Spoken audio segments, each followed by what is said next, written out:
저희 방송하기 앞서 트리거 워닝이 있습니다. 트리거 워닝이 뭐라 그랬죠?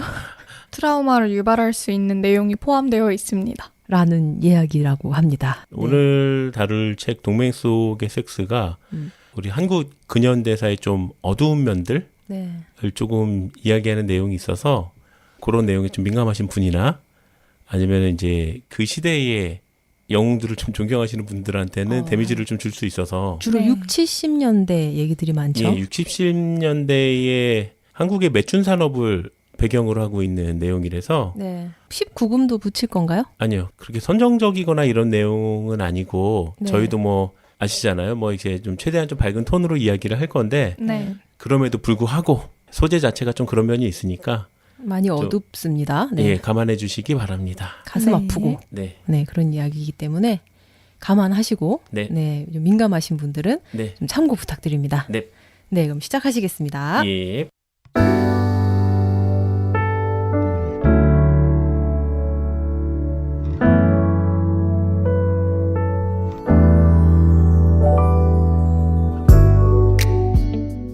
직장인의 책 읽기 직책 동맹 속의 섹스 캐서린 문 1부 지금 시작하시겠습니다. 와! 네. 지금 영상이나 아니면 저희 자료들을 좀 보고 왔어요. 마음이 약간 무거워서 이거 약간 좀 업돼서 최대한 밝게 얘기하고 싶은데 좀 많이 무겁습니다. 내용이 좀 화가 많이 나요. 네, 화도 많이 나고 그래서 어쨌든 밝게 가시죠. 저희 분위기로 일단은 진행을 해보겠습니다. 용 팀장입니다. 네, 꽃가리입니다. 김택수 씨입니다. 네, 우리 밝은 빛, 그저 빛.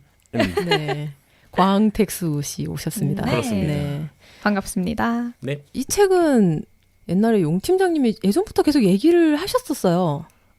네, 사실 저희가 이제 시즌 17에는 밀린 책들 좀 하겠다고 말씀을 드렸는데 이 책은 시즌 1부터 계속 하려고 그랬었는데 제목부터가 좀 저항감을 부른다. 그렇죠. 그래서 선정이 안 됐던 책인데 개인적으로는 좀 괜찮은 책이라고 생각합니다. 저도 읽어봤는데 좋아요. 한 번쯤 꼭 읽어봤으면 하는 그런 책입니다. 왠지 읽어야만 할 것 같은 느낌이에요. 제목에만 자극적인 문구가 있어서 뭐 뭔지 모르고 있다가 이 내용이 어떤지 한번 보고 나서는 그러니까 한마디로 어릴 때 뭐 미군 기지촌에 대한 이야기잖아요. 그렇죠. 그런 것도 모르고 어릴 때는 그저 그냥 뭐 양공주. 양공주란 표현 많이 썼었죠. 그걸로 그냥 끝나는 이야기들이었어요. 그냥 본인이 알아서 그런 데를 들어가가지고 뭐 미군들하고 이렇게 놀아나는 뭐 그런 분들이다. 어릴 때부터 어른들이 그런 얘기들을 해와서 그냥 뭐 어디 구석에 있는 그런 일들인가 보다 하고 그냥 넘긴 뭐 얘기들이었거든요. 책 동맹 속의 섹스는 국제관계학 우리가 이제 외교에 관련된 학문이죠. 이제 국제관계학 포럼에서 굉장히 좋은 평가를 많이 받은 책이에요. 수상도 많이 했고 이 책을 쓴 사람은 이제 캐서린 문이라고 이민 2세대 학자인데 아버님이랑 어머님 둘 다 한국 분이시고 국제관계학에서는 그런 명제가 있어요. 그러니까 모든 국제적인 일들은 알고 보면 개인적인 일들이다. 그러니까 우리가 무슨 뭐 트럼프가 소리를 지르건 어디서 무슨 뉴스에서 무슨 일이 나오건 저게 나랑 뭔 상관이 있어라는 생각들을 많이 하는데 트럼프 맨날 이렇게 퍽 하는 그걸로 이렇게 손가락에 후비고 있는. 근데 알고 보면은 그런 관계들이 개인한테도 영향을 주거든요. 국제관계의 역학이 개인한테 미치는 영향이 생각보다 커요. 근데 우리는 그게 눈에 안 보이니까 잘 모른단 말이야. 그냥 요즘 왜 저러지? 요새 사회에서 뭐 국가에서 이런 거 못하게 하던데 왜 그러지? 라고 생각하고 넘어가는데 사실은 우리가 겪고 있는 변화들이 상당 부분 국제관계의 결과인 경우가 많아요. 그래서 책도 주목하고 있는 거는 뭐 매춘업이 가지고 있었던 뭐 어두운 면이나 뭐 이 사람들의 슬픈 사연 이런 이야기들도 뭐 당연히 어느 정도 포함하고 있지만은 핵심은 그건데 국제관계에서 만들어진 어떤 논리가 개인의 삶에 어떻게 투영이 되는가 그리고 국익을 위해서 국익을 위해서 개인은 어디까지 희생되어야 하는가 그런 게 책의 가장 주된 관점입니다. 저는 오히려 너무 개인적인 이야기라고 생각했거든요. 이런 자꾸 얘기해서 죄송하지만 어릴 때 듣던 게 이 세 글자밖에 없어서 맞아요, 네, 양공주. 그러니까 이 얘기가 그냥 개인적인 그분들의 이야기인 줄 알았는데 나라에서 어떻게 밀어붙이듯 진행된 이야기라서 생각보다 굉장히 좀 큰 이야기였던 것 같아요. 그래서 책의 서문에서도 이제 문 누나가 그 얘기를 막 하는데 문 누나가 실제로 문 씨예요. 문 누나가 그 얘기를 하는데 이분이 이제 80년대 후반부터 이 자료들을 스터디하기 시작하는데 그때 국내 사회단체들 있잖아요. 이 기지촌 문제에 대해서는 되게 무관심하더라는 거예요. 사회운동 하시는 분들이 우리 사회에 소외된 구석에 있는 사건들을 많이 이렇게 연구하고 도와주시는 분들인데 기지촌 문제에 대해서는 아예 관심이 없다는 거야. 혹시 택수님도 알고 있었어요? 이 얘기들 어릴 때라든지 뭐 듣던 이야기 중에? 아니요, 저는 양공주라는 단어도 이번에 책 읽으면서 처음 알았어요. 요즘에 잘 나올 일이 없죠. 저희 때에도 조금 그게 많이 썼죠. 겹쳐 있었나 봐요. 그렇죠. 사회운동을 하시는 분들 사이에서도 그쪽은 되게 주관적이고 개인적인 선택 아니냐. 거기를 사회 문제라고 할 수 있냐라는 인식들이 꽤 있었다 그래요. 그래서 생각보다 표면적으로 드러나지 않은 일들인데 문 누나는 얘기하는 거죠. 요 기지촌 여성들의 삶, 이 사람들의 모습이야말로 지극히 정치적이고 지극히 국제관계적이다. 여기에는 수많은 정치인들과 국제관계의 역학이 들어가 있다라고 얘기를 하는 책이고요. 상세한 내용에서 좀 설명을 드리겠지만은 기지촌 여성들의 태도가 요새 좀 쉽게 얘기해서 서비스가 안 좋다. 이 얘기가 백악관까지 올라가요. 백악관까지. 그러니까 백악관의 그 당시에 결재 서류를 받았던 건 닉슨 대통령인데 잘 좀 해줘라라는 명령 지시까지 지시사항까지 내려오거든요. 백악관 그 미국 대통령선에서. 그러니까 이게 그 개인의 주관 영역이라고 치부하기에는 정치 곳곳에 손길이 너무 많이 닿아 있어요. 맞아요. 뭐 우리나라를 어쨌든 움직이시는 그 정치 최상단에 계시는 분들이 다 진행을 하셨던 거라고 지금 봤고요.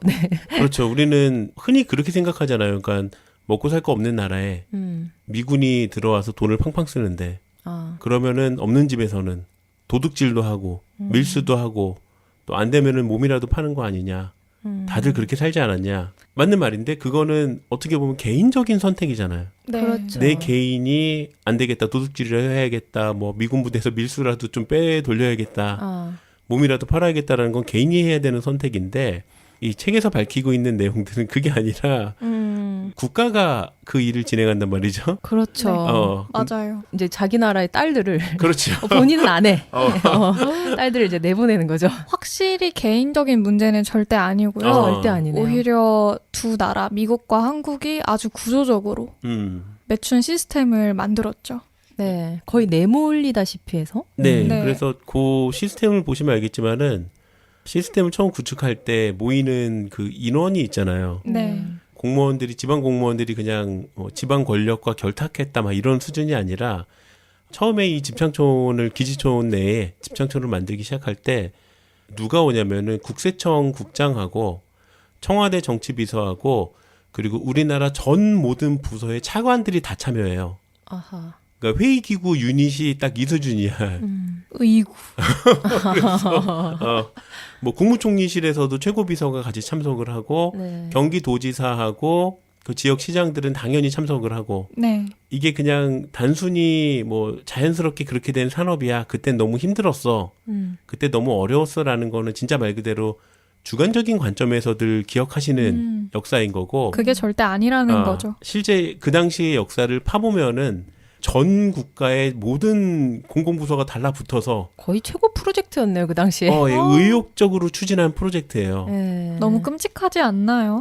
그러니까요. 그렇죠. 그래서 그 운영에 있어서도 마찬가지로 이 미군들이 요즘 뭐 집창촌의 서비스가 뭐 어떠하다라는 불만을 토로하는 의결 기구가 어디냐면은 남자분들은 이 얘기 들으면 급이 어느 정도인지 알 텐데 미 1군단 사령관하고 그 미 8군 사령관하고 둘이 그 공식 업무 서신에서 그 얘기가 나와요. 굉장히 높나 봐요. 미 8군 사령관이면은 이제 한미연합 사령관이죠. 뭐 2차 대전 말기 같은 경우에는 뭐 아시아의 3분의 1을 책임지는 자리예요. 어이구요. 아시아 군사력의 미국군 군사력의 3분의 1을 책임지는 자리고 유엔군을 지휘하는 자리기도 해요. 네.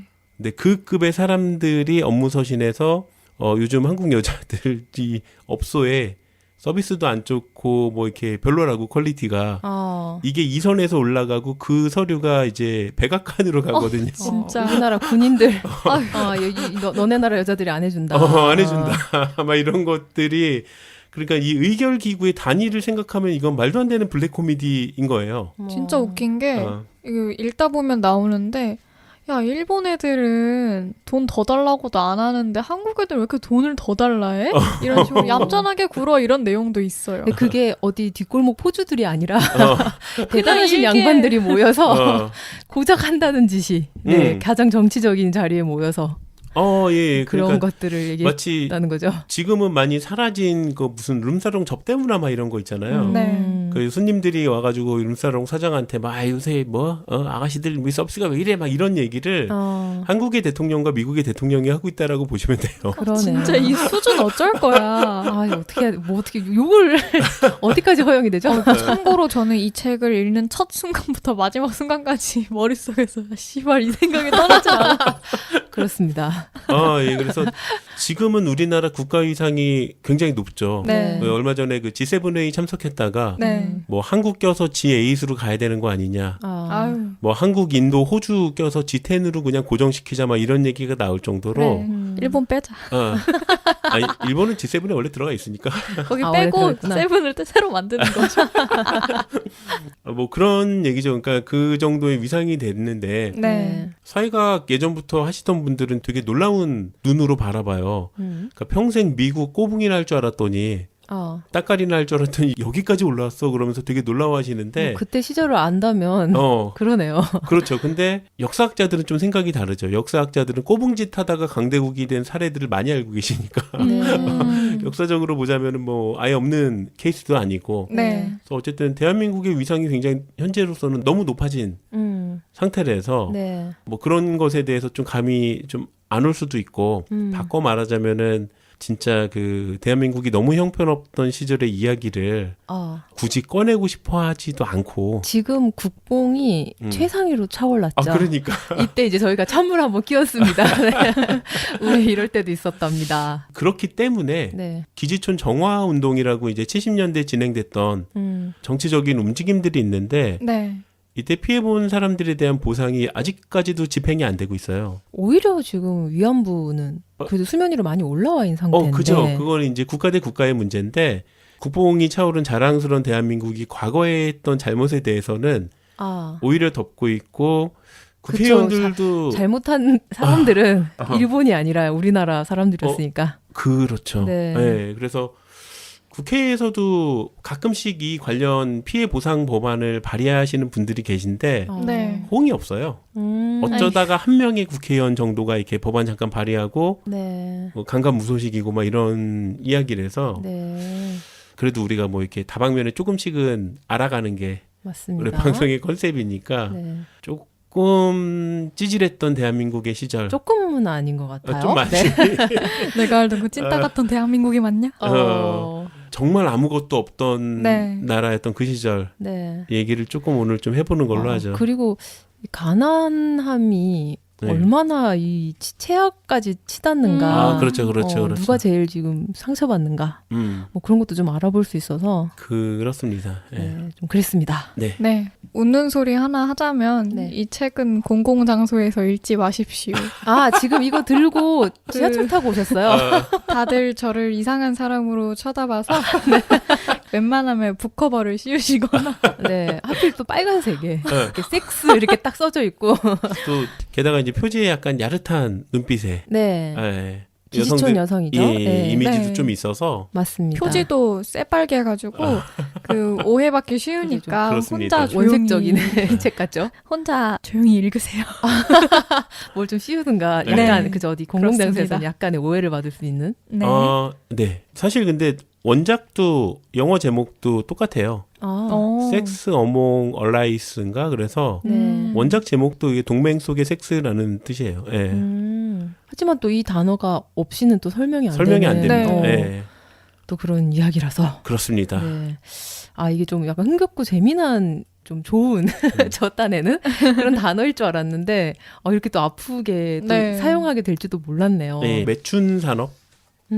이게 이제 산업적으로 처음 등단한 거는 아무래도 일제 강점기예요. 네. 매춘이라는 문화는 어느 문화권에서나 다 등장을 하는데 지금 우리가 현재 알고 있는 집창촌 산업이 역사에 제일 처음 등장한 거는 1916년에 조선을 지배하기 위해서 왔던 일본인 엘리트들을 접대하기 위해서 일본의 기방들이 한국에 프랜차이즈를 내면서 시작하거든요.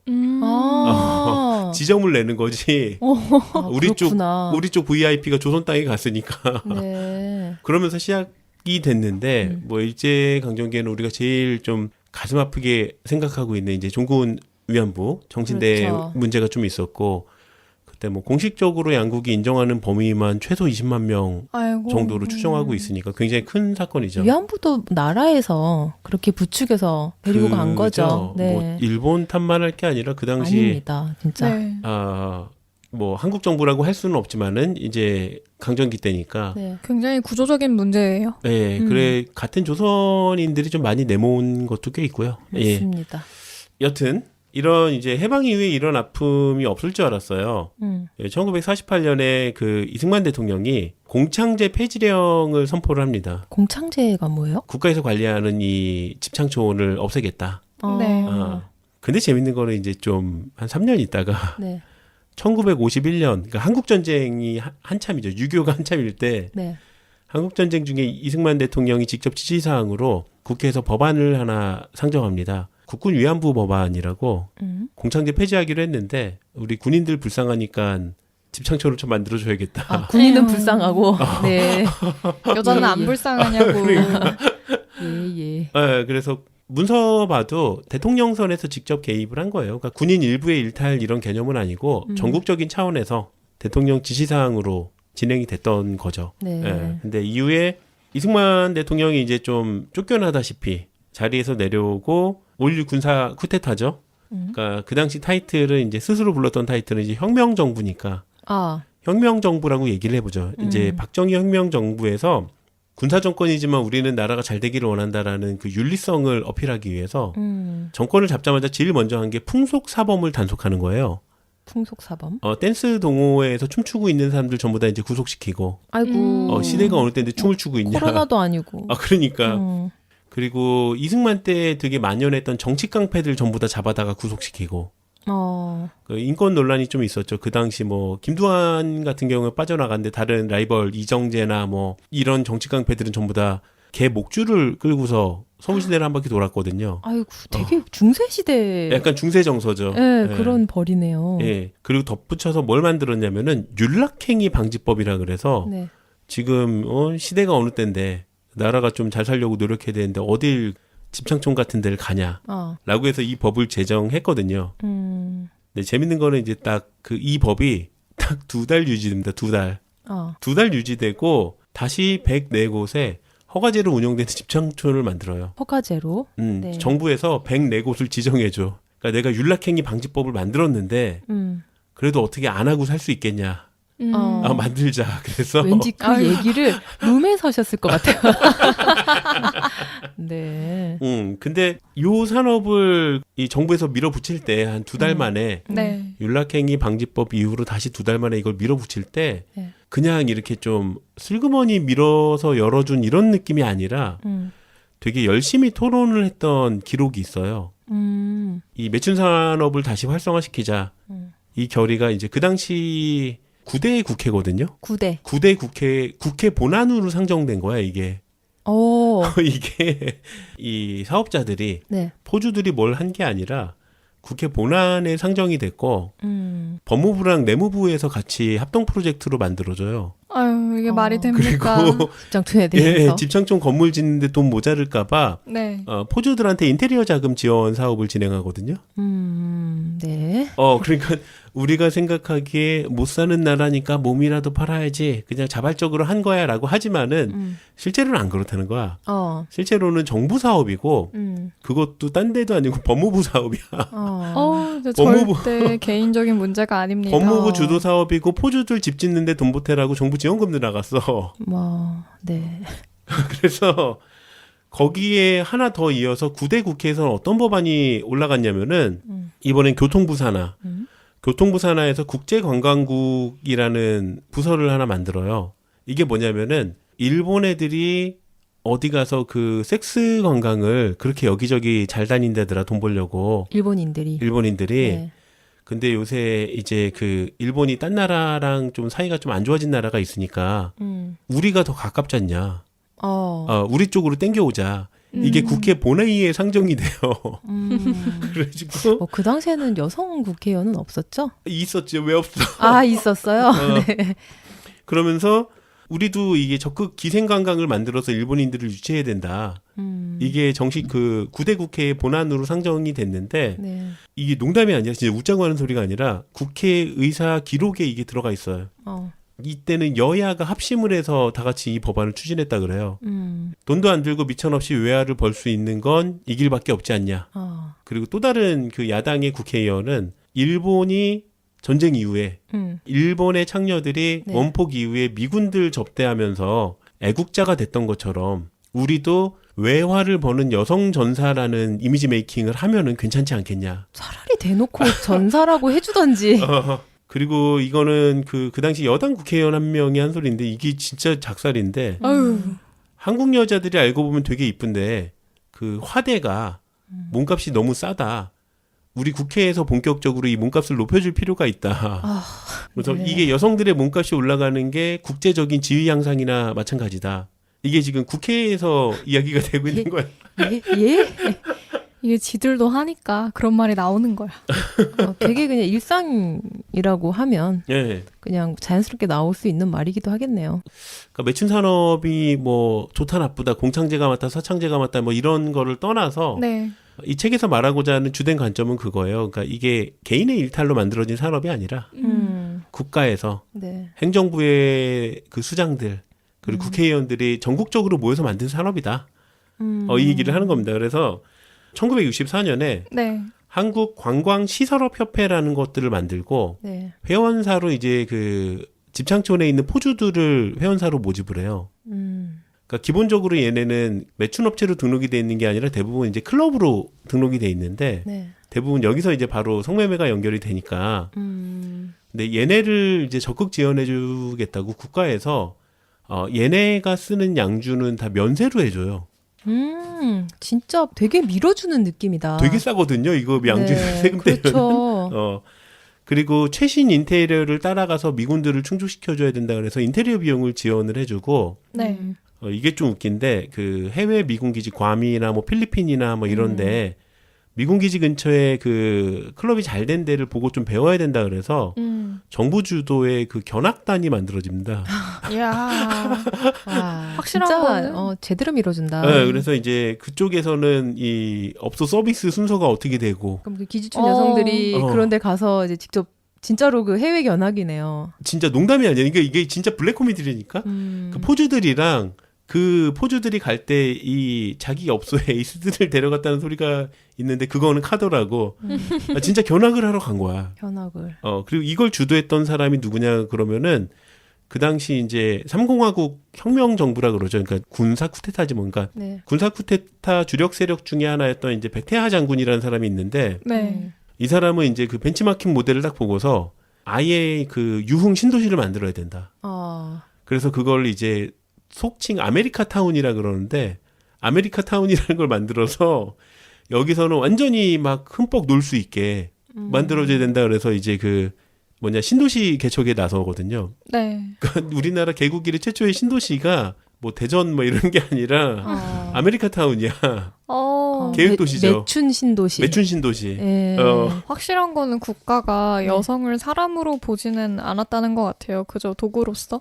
너무 당연하게. 네. 뭐 이게 뭐 남녀 대립 뭐 이런 걸로 보실 게 아닌 게 네, 맞아요. 이제 뭐 국가가 이제 어린 여자들을 미군한테 팔아먹을 생각을 하는 동안에 네. 뭐 어린 남자들은 이제 월남에 총알바지로 보낸 다음에 거기서 들어오는 외화는 다 자기들이 팽탕 쳤으니까. 네. 맞아. 그냥 가장 힘 없고. 그러니까 힘은 있는데 지위가 아예 없는. 사회적으로 지위가 없고 어린 애들이 써먹을 수 있는 그 남녀 다 이제 끌려가는 거야. 다 그냥 맞아요. 다 팔아먹었네요. 다 팔아먹은 거지 진짜. 네, 완전히 갈려 나갔어요. 갈려 나갔네요 진짜. 그래서 이 사업이 생각보다 자리를 잘 잡았어요. 뭐 해외 뭐 이렇게 벤치마킹 하러 다니고 진짜 저희 뭐 몇억 프로젝트 할 때 이런 식으로 하잖아요. 그래서 그때 이제 이 대한민국 정부에서 대한민국 정부라고 해도 되지 뭐 대한민국 정부에서 제일 의식했던 라이벌이 어디냐면은 그 오키나와랑 오키나와에 미군 기지 있잖아요. 한국에 있는 미군들이 휴가 기간에 오키나와 가서 유흥을 즐긴다 이거야. 그래서 걔네를 뺏어와야 된다. 그리고 일본 남자애들이 기생관광을 자꾸 뭐 대만이나 이쪽으로 그때 많이 갔었대요. 네. 그래서 걔네도 마찬가지로 뺏어와야 된다.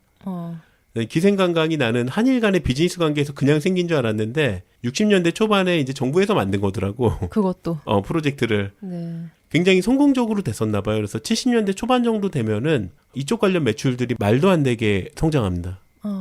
어느 정도였냐면 그때 우리나라가 60년대 초반에 그 당시에는 이제 GDP가 아니라 이제 GNP, 그러니까 1인당 국민소득을 더 중요하게 쳤는데, 60년대 초반에 대한민국 1인당 GNP가 80불이었어, 80불. 그러니까 지금으로 치자면 연소득 8만 원.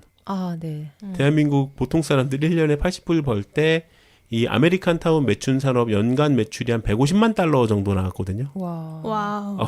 거대 산업으로 성장했죠. 그러네요. 그러니까 사실상 60, 70년대에는 미국 차관이 GDP의 10% 정도 차지하고 있었고, 공식적인 추정치는 아니지만은 비공식적으로는 어디까지는 말이 나왔었냐면은 나머지 90 중에서도 25%는 미군이 먹여 살리는 사업이라 그랬거든요.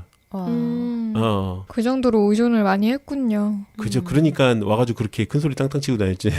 미군들이. 네. 그래서 60년대에서 70년대로 넘어갈 때쯤에 그 사업적인 성과가 너무 대단해서 이거 좀 웃긴 얘기인데 정부의 관료들이 그 각종 모임에 가서 그렇게 강연할 때 그걸 입에 침이 마르도록 칭찬을 했대요. 1973년에 문교부 장관, 지금은 문교부 없죠. 문교부 장관 그 민관식 씨가 교토에 가서 교포들을 만났는데 거기서 이 아메리칸 타운 사업을 그렇게 칭찬을 하면서 국뽕을 날린 거야. 일본 교포들 앞에서. 뭐라고 얘기했냐면은 조국 발전에 소녀들의 기여한 바가 너무 커서 이 충심을 진정으로 칭찬할 만하다. 네. 그래도 굉장히 자랑스러워했네요. 사실상 이 아메리칸 타운의 매춘부들 중에서 3분의 1 정도는 20세 미만이거든요. 미성년자예요. 네. 그러니까 소녀란 말이 딱 맞고 뭐 25세 이상은 거의 없었으니까. 15살을 데려다가 6살 많은 그 민증을 만들어주고 그랬다고 봤어요. 맞아요. 네. 그거 이제 국가에서 다 해줬으니까 지방 공무원들이. 그렇게 해놓고 굉장히 충심들이다 막 이러고 다녔네요. 네. 근데 미군들 입장에서도 이게 너무 좋은 거야. 왜냐면은 그 당시 주한미군은 약간 젊은 애들이 많이 왔거든요. 10대 후반, 20대 초반 막 이렇게 피가 펄펄 끓는 애들이 왔는데 그것도 이제 가정을 이루지 않은 뭐 어린 아이들. 네. 역사적 배경이 좀 있는데 미군들 있잖아요. 해외 파병 미군 중에서 한국 쪽은 가족 체류비를 안 준대요. 그래서 미혼인 젊은 남자애들이 많이 왔을 거다라고 이렇게 추론을 하더라고요. 참고로 이제 그 당시 이제 미군이 들어가 있는 좀 친미 국가들 중에서 서독 같은 경우에는 가족 체류비가 나왔고 온 가족이 다 서독에서 그 미군 군비로 생활할 수 있어가지고 되게 인기 지역이었다 그러더라고요. 거의 돈 없는 그런 환경에 최대한으로 끌어모을 수 있는 그죠. 그걸 조성을 했네요. 그래서 원래 미군 군법에 매춘이 불법이에요. 매춘하다 걸리면은 계급 강등도 당할 수 있고 군법에 의해서 영창을 1년까지 갈 수 있어요. 근데 웃긴 게 이제 그 미 아시아 본부에서 회의를 해서 아시아 지역은 예외로 해주자라고 회의 결론이 나왔대, 이 군법을. 그래가지고 그 당시 이제 미 군정 내에서도 막 얘기가 나왔었나 봐요. 그러니까 우리가 미군이 사실상 아시아를 이렇게 좀 어느 정도 통제하기 위해서 간 건데 매춘 이런 거 하고 이렇게 반발을 사면은 좀 안 좋지 않겠냐, 이미지상. 근데 그때 이제 아시아에 주둔하고 있던 미군들, 특히 한국 주한미군들 입장에서 반론을 세웠는데 아니다. 아시아 여자들은 원래 매춘을 좋아한다. 그래서 본인이 그 자기가 그러니까 뭐 당사자가 아닌데. 아시아 여자들은 원래 매춘을 좋아한다. 근데 왜 이런 얘기를 하냐면은 그 당시 우리나라도 그렇지만은 이 미군 매춘 산업이 활성화되어 있던 뭐 필리핀, 뭐 기타 베트남 뭐 이런 일부 지역에서 다 우리나라랑 비슷했던 것 같아요. 그 지역 정부 관계자들이 적극적으로 영업을 하니까 이 한국 애들이 이거 매춘 좋아하네라고 이렇게 반응을 한 거야 미군들이. 네. 근데 할 게 그거밖에 없었던 거잖아요. 거의 내몰리다시피. 그러니까 이 분들이 그 당시에 부모도 없고. 그죠. 그러니까 많았죠. 부모가 없는 분들이 특히 많았고, 아니면은 너무 심각하게 가난을 하거나, 아니면 학력이 너무 딸리거나, 그렇죠. 좀 그런 최하위에 계시는 분들을 나라에서 거의 이제 내몰다시피 해서 너는 할 게 이거밖에 없다는 식으로. 그래서 맞아요. 직업을 구하러 갔는데, 보내줄게. 그래서 데리고 갔는데 이런 곳이었고. 인신매매도 많다 그러고 많았죠. 네. 특히 한국 여성들의 약점이자 소망인 교육을 빌미로 데려가서 그렇게도 하고요. 네, 그런 식으로 또 많이 데려갔다고 해요. 네, 그렇게 해서 갔는데 이제는 다른 걸 못 하죠. 그러니까 무슨 말이냐면은 사람들이 이제 이 시절을 얘기하면은 가끔 국가를 변호해 준단 말이야. 나라가 돈 벌 게 없으니까 이런 거라도 한 거 아니냐 라면서 국가를 변호해 주는데, 동일시대에 미군이 지둔하고 있던 다른 나라들 대비 너무 적극적이야, 필리핀과 한국은. 이 국가의 영업이. 네. 단적인 얘기로 이제 동시대에 미군이 꽤 많이 주둔하고 있던 사우디 같은 경우에는 매춘하면 미군이고 뭐고 잡아 죽였어. 지나가던 여자 건들면은 이제 그 이슬람 원리주의자들이 와가지고 끌고 가서 돌로 패 죽여야 된다고 막 그랬단 말이야. 그래도 잘 하잖아요. 그래도 미군이랑 관계 잘 지내고 있어요. 그러니까 무슨 말이냐면은 이게 어쩔 수 없는 선택은 아니었다는 거야. 그러니까 한국 정부에서 돈 벌려면은 그 우리 조국의 소녀들을 팔아서 벌자라고 결심을 하고 적극적으로 밀어붙인 결과지. 못 사는 나라니까 어쩔 수 없다라는 변명이 조금 안 먹힌다라는 거지. 왜냐면은 그 당시 비슷하게 못 살던 다른 나라들도 다 이런 상황에 놓여 있을 때인데 적극적인 선택을 한 나라는 그렇게 많지는 않아요. 그러니까 우리가 일반론적인 관점으로 미군이 짱이고 세계 짱이고 세계 각국에 가서 다 이렇게 행패를 부린다. 뭐 매춘하고 뭐 지나가는 여자들 막 건드리고 다 이렇게 한다. 원래 이런 거 아니냐 하는데 반대로 하나하나 전수조사를 해보면은 안 그런 나라들도 되게 많다니까. 그리고 이렇게 동남아들이 이런 나라의 소녀들을 이렇게 갖다 판 덕택에 지금도 미군이나 미국 사람들 남자들이 그렇게 그냥 뭐 어디 태국이나 어디 동남아 가면 여자들이 당연히 자기가 그냥 들이밀기만 하면은 다 사줄 줄 알고 그런 식으로 하다가 그냥 대판 두드려 맞는 경우가 굉장히 많다고 합니다. 아직도. 네. 그래서 여튼 그 미군 입장에선 그래서 그 말이 나오는 거죠. 아시아에서는 매춘을 좋아한다. 왜? 저쪽 갔더니 독일 갔더니 자꾸 이상한 짓 하지 말라 그래서 자꾸 독일 정부에서 뭐라 그래서 거긴 기혼자만 보내기로 했고 사우디 갔더니 자꾸 우리 애들 목을 달라 그래서 거기서는 아예 엄금 매춘이고 뭐고 연애고 뭐고 아무것도 하지 말라고 엄금을 해놨는데 아시아 지역에 뭐 한국이나 필리핀 이런 데들 봐라. 더 막 열심히 매춘 이용해달라고 정부 관계자가 와서 접대를 해주는데 여기는 매춘을 좋아하는 동네니까 이래도 된다라고 얘기를 한 거예요. 그래서 미 군법에서도 아시아 지역에서 매춘에 대해서는 불법으로 치지 않겠다. 라고 규정을 해준 거예요. 그래서 요 책에서 주로 말하는 관점도 그런데 선진국의 남성이 후진국의 여성들을 착취하는 구조다. 이렇게 생각하기 십상인데 이 책을 쓴 캐서린 문 누나는 그렇게 해석하면 안 된다라는 거야. 이거는 선진국 남성이 후진국 여성을 착취하는 게 아니라 지금 식민지의 식민지. 이 대한민국이라는 나라 안에서 젊은 여성들을 착취하는 내부 식민지 구조로서 헌납된 거라 이거야. 미군 애들이 와서 이 처녀들을 내놔라 그러면서 막 이렇게 휘둘고 간 게 아니라 우리 정부가 갖다 바친 거다. 자기 내부의 식민지 사람들을. 맞아요. 그러니까 식민지의 형태가 그렇게 단순하게 나오지가 않는다라는 얘기를 하는 거죠.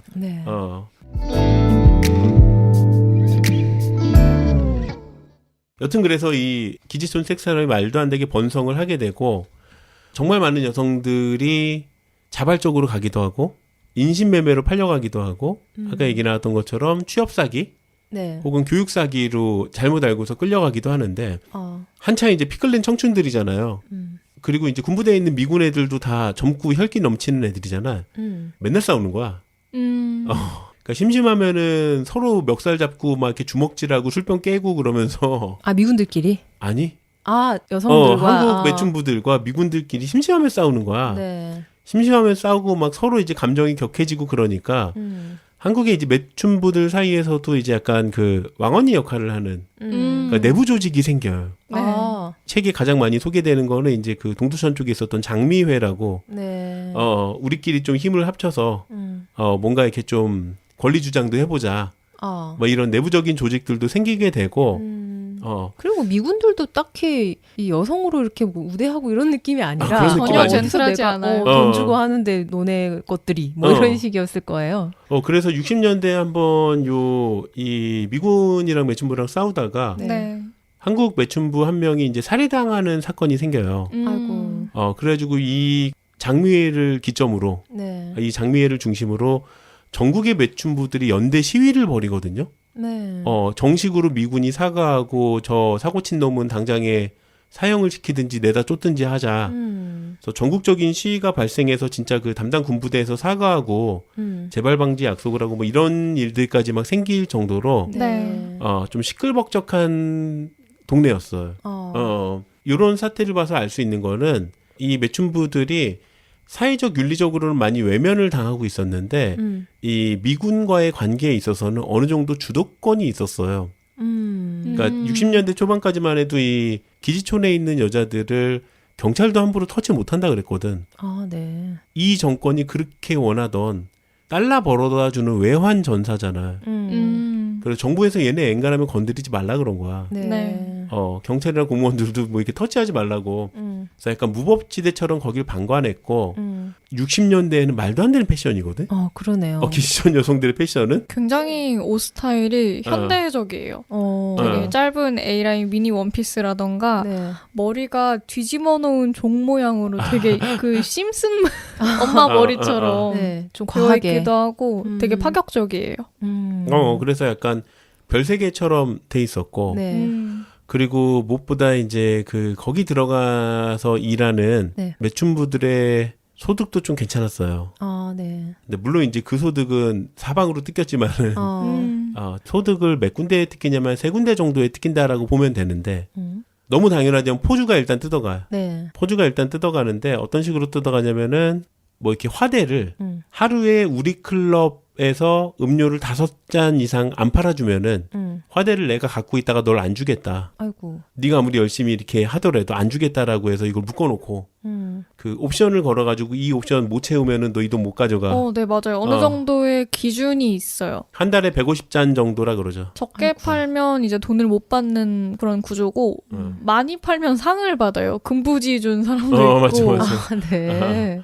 이제 그 와중에 자수성가해서 클럽을 스스로 만드는 여성도 초기에는 나와요. 초기에는. 그래도 조금은 본인의 생각대로 좀 할 수는 있었네요. 어떻게 보면은 네. 그러니까 사회적으로는 이미 경멸의 시선을 받고 있지만 네. 어느 정도는 돈을 벌 수 있는 직업이었고 꽤 뭐 당시로서는 아주 잘하면 자립도 할 수 있는. 진짜 잘하면은 자기 클럽도 차릴 수 있는. 약간 직업으로 약간의 약간. 저거 뭐 좀 특성을 받을 수 있는. 그래서 한 번은 그 미군 부대에서 네. 네. 이 대대적인 이제 전수조사를 한 번 한 적이 있는데 이 기지촌의 여성들을 네네. 최소 1명에서 최대 8명까지 전부 다 부양가족이 있는 거야. 옛날 여자들은 그랬죠. 여자가 다 이끌죠. 그러니까 이게 많게는 혼자서 한 8식구를 먹여 살리는 사람들까지 들어와 있는 거야. 그러니까 쉽게 얘기해서 포주한테 한번 들키고 네. 두 번째로 가족들한테 빨려. 남자 자식들은 대학 보내야 되니까 네네. 학비 마련이 그렇게 많았대요. 그러니까 우리 가족 중에 누구 하나는 네. 우리 장남은 그래도 대학 가서 출세를 해야 되지 않겠냐. 아이고. 네가 좀 희생해라. 라는 식으로 들어온 스토리도 너무 많다 그러고. 옛날 드라마만 봐도 그런 게 너무 많았죠. 많죠. 네. 거의 뭐 되게 힘든 뭐 어디 보내놓고 그죠? 아들은 어디 보내고 뭐 대학 보내고 그죠? 맞아요. 네. 그리고 세 번째로 뜯기는 거는 이제 여기 들어갈 때 돈 많이 번다 그러니까 소개해주는 브로커들한테 그렇게 많이 뜯기는 거야. 소개비를 받아. 네. 아이고. 그러니까 소개비를 선금으로 띠가는 거야 이제 포주한테서. 네. 그러면은 이 포주는 아가씨가 새로 온다 그러면은 뭐 소개비로 한 5천만 원. 뭐 지금 시세로 치자면은 네. 소개비로 5천만 원, 너 들어와서 방이 있어야 되잖아. 여기서 일하려면 그럼 이 방 월세 네가 내야 되고 이 방에 침대랑 TV랑 뭐는 갖다 놔야 되잖아. 그거 내가 사줬으니까 초기 시설비로 뭐 1억 일단 딱히 내 취향도 아니야. 지 알아서 아무거나 넣어놓고 그 돈을 그냥 비싸게 받는 청구하는 거죠. 네. 거기 이자를 매겨서 하는 식으로 네. 생각보다 고소득의 노동이었지만은 생각보다 많은 곳에서 이 빨아가는 정말 빠져나갈 수 없는 구조가 견고하게 짜여져 있어요. 그러니까 아무리 돈을 많이 벌고 팁을 많이 받아도 자수성가하거나 경제적으로 부유하기에는 굉장히 어려운 구조. 한 명한테 꽂힌 빨대가 지금 몇 개예요. 그죠. 각 한 명마다. 그래서 이 기지촌 여성들의 최고의 꿈은 네. 미군이랑 결혼하는 거였대요. 그나마. 왜냐면은 네. 여기 일단 가족들을 위해서 희생해서 들어오잖아요. 만약에 여기서 일 더 못하겠고 난 진짜 아무리 그래도 이 몸 팔아서 돈 버는 거 너무 힘들어라고 나가잖아. 집안 가족들의 원망 섞인 그 눈길을 좀 받았어야 됐었대. 가족도 뭐 돌아가도 그 누구도 반겨주지 않고 오히려 버림을 받죠. 뭐 국가나 가족이나 비슷하다고 봐야 되겠네요. 사실 좀 그렇다고 봐야죠. 그러니까 이때 일했던 이 사람들 평균 연령을 생각을 해보면은 좀 가혹한 거죠. 그러네, 너무 가혹하네요. 10대부터 시작되는 일이니까. 근데 정말 안타까운 게 미군과 어떻게 해피엔딩으로 결혼을 하더라도 결혼을 하면 보통 다 미국으로 넘어가게 돼요. 보통 15명 정도의 가족이 다 같이 이렇게 이민을 가게 된다고 합니다. 근데 여기서 이렇게 해피엔딩으로 끝나면 좋은데 대부분 한 80%는 이혼을 한다고 해요. 뭐 문화도 안 맞고 말도 안 통할 테고. 근데 이 이혼을 하고 나서의 여성의 삶이 결국 또다시 매춘부로 돌아가거나 미국 남편이 또 매춘부로 파는 경우도 있다고 파는 들었어요. 경우도 많다고 하더라고요. 그래서 끝이 별로 안 좋죠. 그래도 안 아깝죠. 좋은 거네요. 그러니까 제일 좋다고 하는 그 결과도 안 좋은 거네요. 그러니까 제일 좋다고 하는 게 미군이랑 결혼하는 건데 그 이유는 미군 병사들이 이 사람 빚을 좀 갚아주고 그러니까 업소에서 일 안 와도 되게끔 생활비를 좀 대주기 때문인데 하여튼 이런 식으로 어떻게 보면 터프하고 어떻게 보면 당당하고 또 어떻게 보면 굉장히 좀 고소득 노동자로서 산업을 이끌고 정부에서도 경찰도 뭐 공무원들도 와서 막 아유 우리 소녀들이 나라를 뭐 살리고 있습니다. 뭐 산업 전사십니다. 그래서 막 칭찬을 해주고 막 그랬단 말이야. 그러니까 어떻게 보면 인정받는 직업이기도 한데 일반 사람들은 가면은 다 욕하고 손가락질하는 직업이고 저 양공주라고 옷차림 말아줘 도깨비처럼 저게 뭐냐 그러면서 욕을 먹고 그러니까 되게 애매한 포지션에서 이 사람들이 계속 살고 있는 거야. 그러네요. 그러게요. 진짜 결국은 어디서도 인정받지 못하고 평생 어떻게 보면 안타깝게 살아간다고 해야죠. 오직 정부에서만 인정하는 거죠. 인정하는 조건은 니들이 그래도 외화를 버는구나. 돈 버는 거 그거밖에 없죠. 그거밖에 인정을 없죠. 해주면 좀 지원이라도 해주던가. 근데 너무 지원해주게 되면 또 그게 나라에서 또 약간 매춘을 너무 강조한다. 그건 또 숨기고 싶은 거죠. 사실 60년대 초반에 그거를 약속해줬어요. 이 뭐 17, 18 먹은 어린 여자애들 이렇게 쫙 세워놓고서 고위 공무원, 그 청와대 정치비서 뭐 이런 사람들이 가가지고 여러분이 진짜 애국하는 거고 지금 국가에서 큰 프로젝트를 하나 준비하고 있다. 니들 다 우리가 그 구평 아파트 하나씩 다 해주겠다. 아파트 해주겠다. 60년대 초반이니까 구평 아파트면은 도시의 구평 아파트면 되게 좋은 거거든. 네. 근데 이제 이 구평 아파트 얘기는 나중에 쏙 들어가요. 그러니까 뭐 야 국가에서 지금 이런 사업하는 것도 좀 쪽팔린데 대놓고 광고할 일이냐? 걔네 아파트를 어떻게 사주냐고. 또 숨겨버리네요. 숨겨버리는 거지. 말을 했으면 사줘야지. 그러니까 남자가 그래. 여튼 여기까지 좀 오묘한 포지션으로 정부의 자랑이자 가족의 부끄러움 이 수많은 빨대를 등에 업고 살았던 60년대 시절에 기지촌 여성에 대한 얘기를 좀 드렸고 요게 이제 70년대가 되면은 갑자기 이분들의 삶이 바뀝니다. 이게 사실 책의 확실한 주제 중에 하나인데 거칠지만 그래도 막 큰 소리 땅땅 치고 살았던 이 삶이 갑자기 순식간에 굉장히 좀 비참하게 바뀌어요. 이미 지금 비참한 느낌인데 여기서 더 나간다는 거예요. 아니 이게 시간이 지나면 더 나아져야 되는데 오히려 완전 산산조각 나버리니까. 근데 이게 누구 때문이냐? 누가 갑자기 이 여자들을 괴롭히기 시작했냐? 닉슨 대통령 때문이야. 닉슨 대통령. 닉슨? 네. 이게 이 책의 좀 참신한 관점인데 네. 우리가 근현대사 시간에 배우는 이제 닉슨 독트린. 네. 네. 맞아요. 들어봤어요. 이게 공식 명칭은 닉슨 독트린이 아니라 괌 독트린이거든요. 네. 이 닉슨 독트린의 선언 이후로 기지촌 매춘부들의 삶이 바뀝니다. 독트린 때문에. 그래서 문 누나가 얘기하는 게 대충 모든 독트린 뭐 설명 잠깐만 해주시자면. 닉슨 독트린의 핵심은 뭐냐면은 네. 우리가 아시아에 미군이 너무 많이 있는 것 같아. 좀 뺄게. 이게 좀 가장 그 핵심적인 변화라고 할 수 있는데 돈이 많이 들어서 돈도 많이 들고 또 이제 그걸 빌미로 협박을 욕도 하고 많이 먹고 그리고 우리도 또 언제까지 뭐 소련 중국이랑 사이 나쁘게 지낼 것도 아니고 그러니까 여러 가지 기타 등등의 이유로 아시아 지역에서 미군의 인상을 조금 부드럽게 할 필요가 있다. 그쪽에서 조금 병력을 빼겠다. 라고 얘기를 했는데 이 닉슨 독트린 때문에 기지촌 여성들의 삶이 180도 뒤집어지게 돼요. 그 미군들을 뺀다는 게 또 우리나라 입장에서는 굉장히 너네 경제 활동을 좀 뒤흔들겠다라고 받아들여지겠네요. 그러면. 그렇죠. 아까 말씀드렸듯이 이제 국가 GDP의 10%는 미국 차관, 25% 정도는 미군 상대로 하는 산업.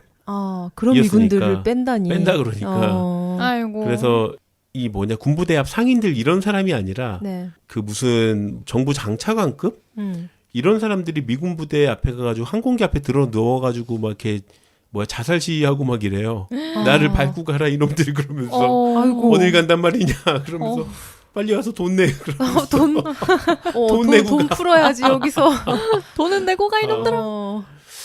그래서 이 국가 단위에서도 꽤 시끄러운 일이긴 했는데 우리나라뿐만이 아니라 뭐 베트남이나 필리핀이나 미군들 많이 살고 있던 나라들은 다 이것 때문에 뒤집어지거든요. 근데 핵심은 이런 국제적인 의사결정이 개인의 삶에 어떤 변화를 주었는지 그게 이제 그 책의 포인트인데 그 내용은 2부에서 그 내용을 2부에서 얘기를 좀 해보시죠. 이런 식으로 네. 2부를 안 들으면 안 될 것 같은 그렇습니다. 네, 이런 분위기를 또 자아내시는군요. 사실은 그게 좀 핵심 사안이긴 해요. 이 책에서 가장 중요하게 다루고 있는.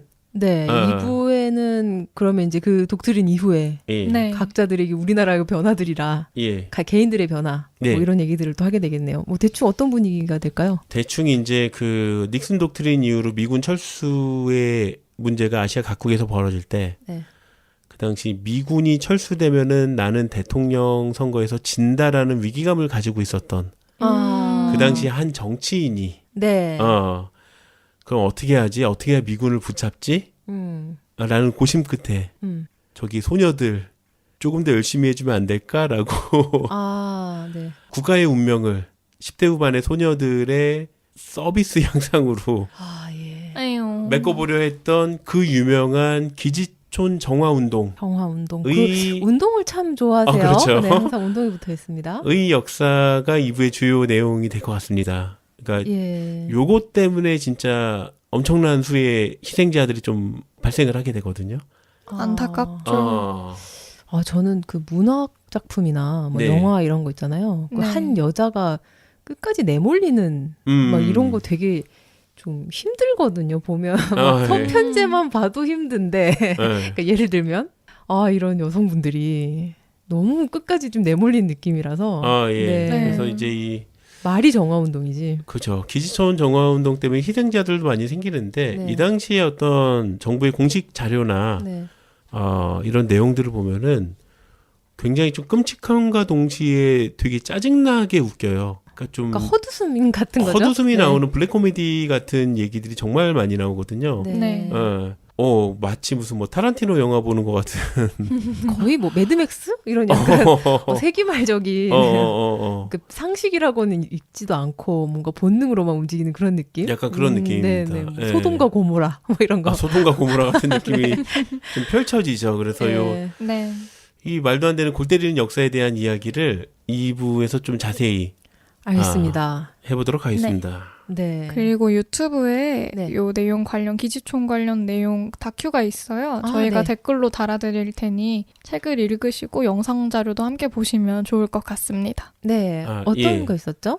그러니까 2002년인가 3년에 MBC에서 찍었던 이제는 말할 수 있다? 네. 거기서 이 기지촌 정화운동에 대한 편을 한번 다뤘는데 네. 이 지금 우리가 하고 있는 동맹 속의 섹스 이 책에 나오는 거랑 사례랑 수치가 하나같이 다 똑같은 거야.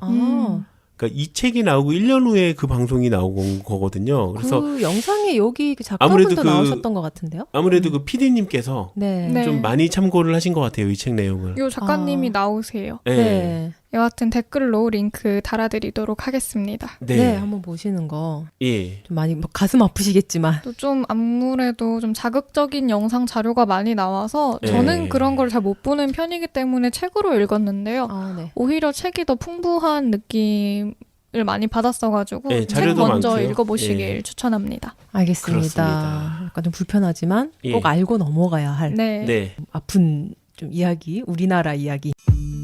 직장인의 책 읽기, 직책. 동맹 속의 섹스, 캐서린 문. 2부 지금 시작하시겠습니다. 와! 1부 끝날 때 멋있었거든요. 뭘 잘 나가다가 갑자기 그거는 2부에서 이런 거 이런 거 좋아요. 지금 네. 많이들 듣고 계실 것 같아요. 그래서 네네. 네, 1부 뭐 좀 밝은 분위기로 하려고 했지만 네. 내용이 그렇게 가볍지 않았죠. 그렇죠. 네. 예. 용 팀장입니다. 네.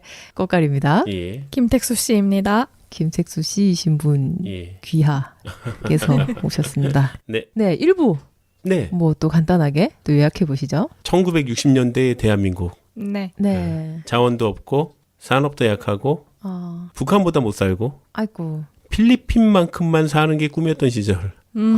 돈도 없고 희망도 없고. 그렇죠.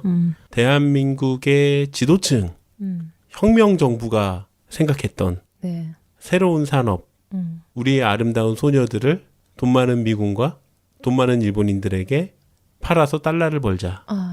네. 우리가 생각했던 막연한 절차, 그러니까 너무 먹을 게 없다 보니까 유흥을 하거나 뭘 하거나 해서 사람들이 알아서 돈을 벌었다는 막연한 짐작과 다르게 실은 굉장히 국가 주도의 조직적인 방법으로 뉴타운 건설과 같은 프로세스로 유흥 산업 자체가 국가 주도로 만들어지고 운영되는 이야기를 좀 드렸습니다. 네. 맞아. 우리나라 첫 신도시가 그렇죠. 아메리칸 타운. 네, 그런 어떤 뭐 집창촌 정상적인 도시가 아니었다는 유흥 블럭을 만든 거죠. 그게 처음 신도시라는 게 좀 충격적인. 네, 그랬어요. 네. 그러니까 시정 잡배들이나 먹고 살기 힘든 빈민들이 자체적으로 추진한 일이 아니라 명확한 기록이 남아있는 국가 주도의 업무.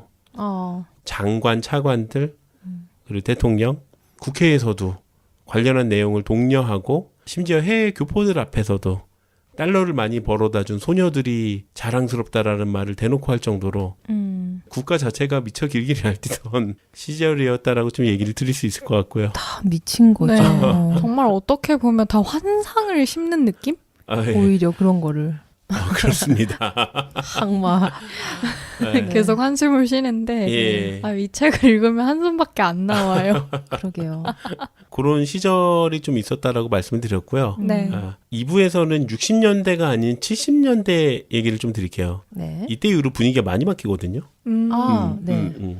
핵심적인 사건은 닉슨 독트린이에요. 네. 그러니까 닉슨 독트린을 각 잡고 설명하려면 전후 관계가 많이 좀 복잡해지니까 네. 간단하게 말해서 알았어, 베트남에서 병력 뺄게 라는 미국의 선언이에요. 네. 그러니까 미국이 그때 닉슨 독트린을 통해서 표현한 몇 가지 의사는 알겠다, 베트남에서 병력 뺄 테니까 미안하다라고 국민들을 달래기, 그리고 이제 냉전도 냉전인데 우리도 돈 좀 벌고 사업도 해야 되니까 중국아 쏘려나 이제 우리 그만 화해할까?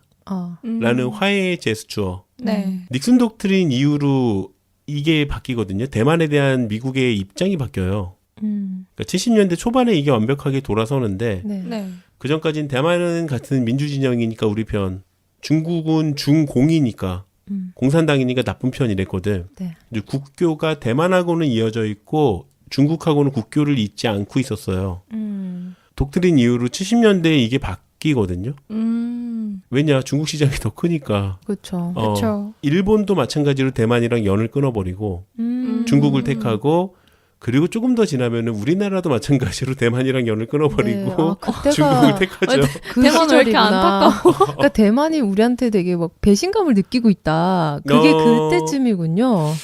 사실 이제 우리나라는 조금 더 지나서예요. 네. 조금 더 지나서인데 미국이랑 일본의 입장 변화는 70년대 초반. 그러니까 69년에 이제 그 닉슨 독트린 이후로 바뀐 정세에 맞추어서 진행이 됐죠. 네. 그리고 여기에 더불어서 우리가 이제 아시아에서 긴장도를 좀 낮추겠다. 우리가 그거 세계 2차 대전 때 그 얘기를 했죠. 그러니까 유럽 애들끼리 치고박을 때는 여기 빈 땅이네 이제 그래서 일본이 아시아를 다 먹으러 들어갔다가 네. 거기 내가 들어가려고 점 찍었는 데인데 누가 가서 설치래라고 일본이 미국 애들한테 두드려 맞는 게 2차 대전이잖아요. 태평양 전쟁이 다 그 내용이니까. 네. 그래서 그때 이후로 그냥 아시아에 실질적으로 가장 많은 영향력을 행사하는 강대국은 미국이었고 그 증거로 아시아 각국에 그 미군 기지들이 있었잖아요. 걔네를 다 빼요. 전부 다 철수하는 건 아니고 꽤 많은 병력을 빼요.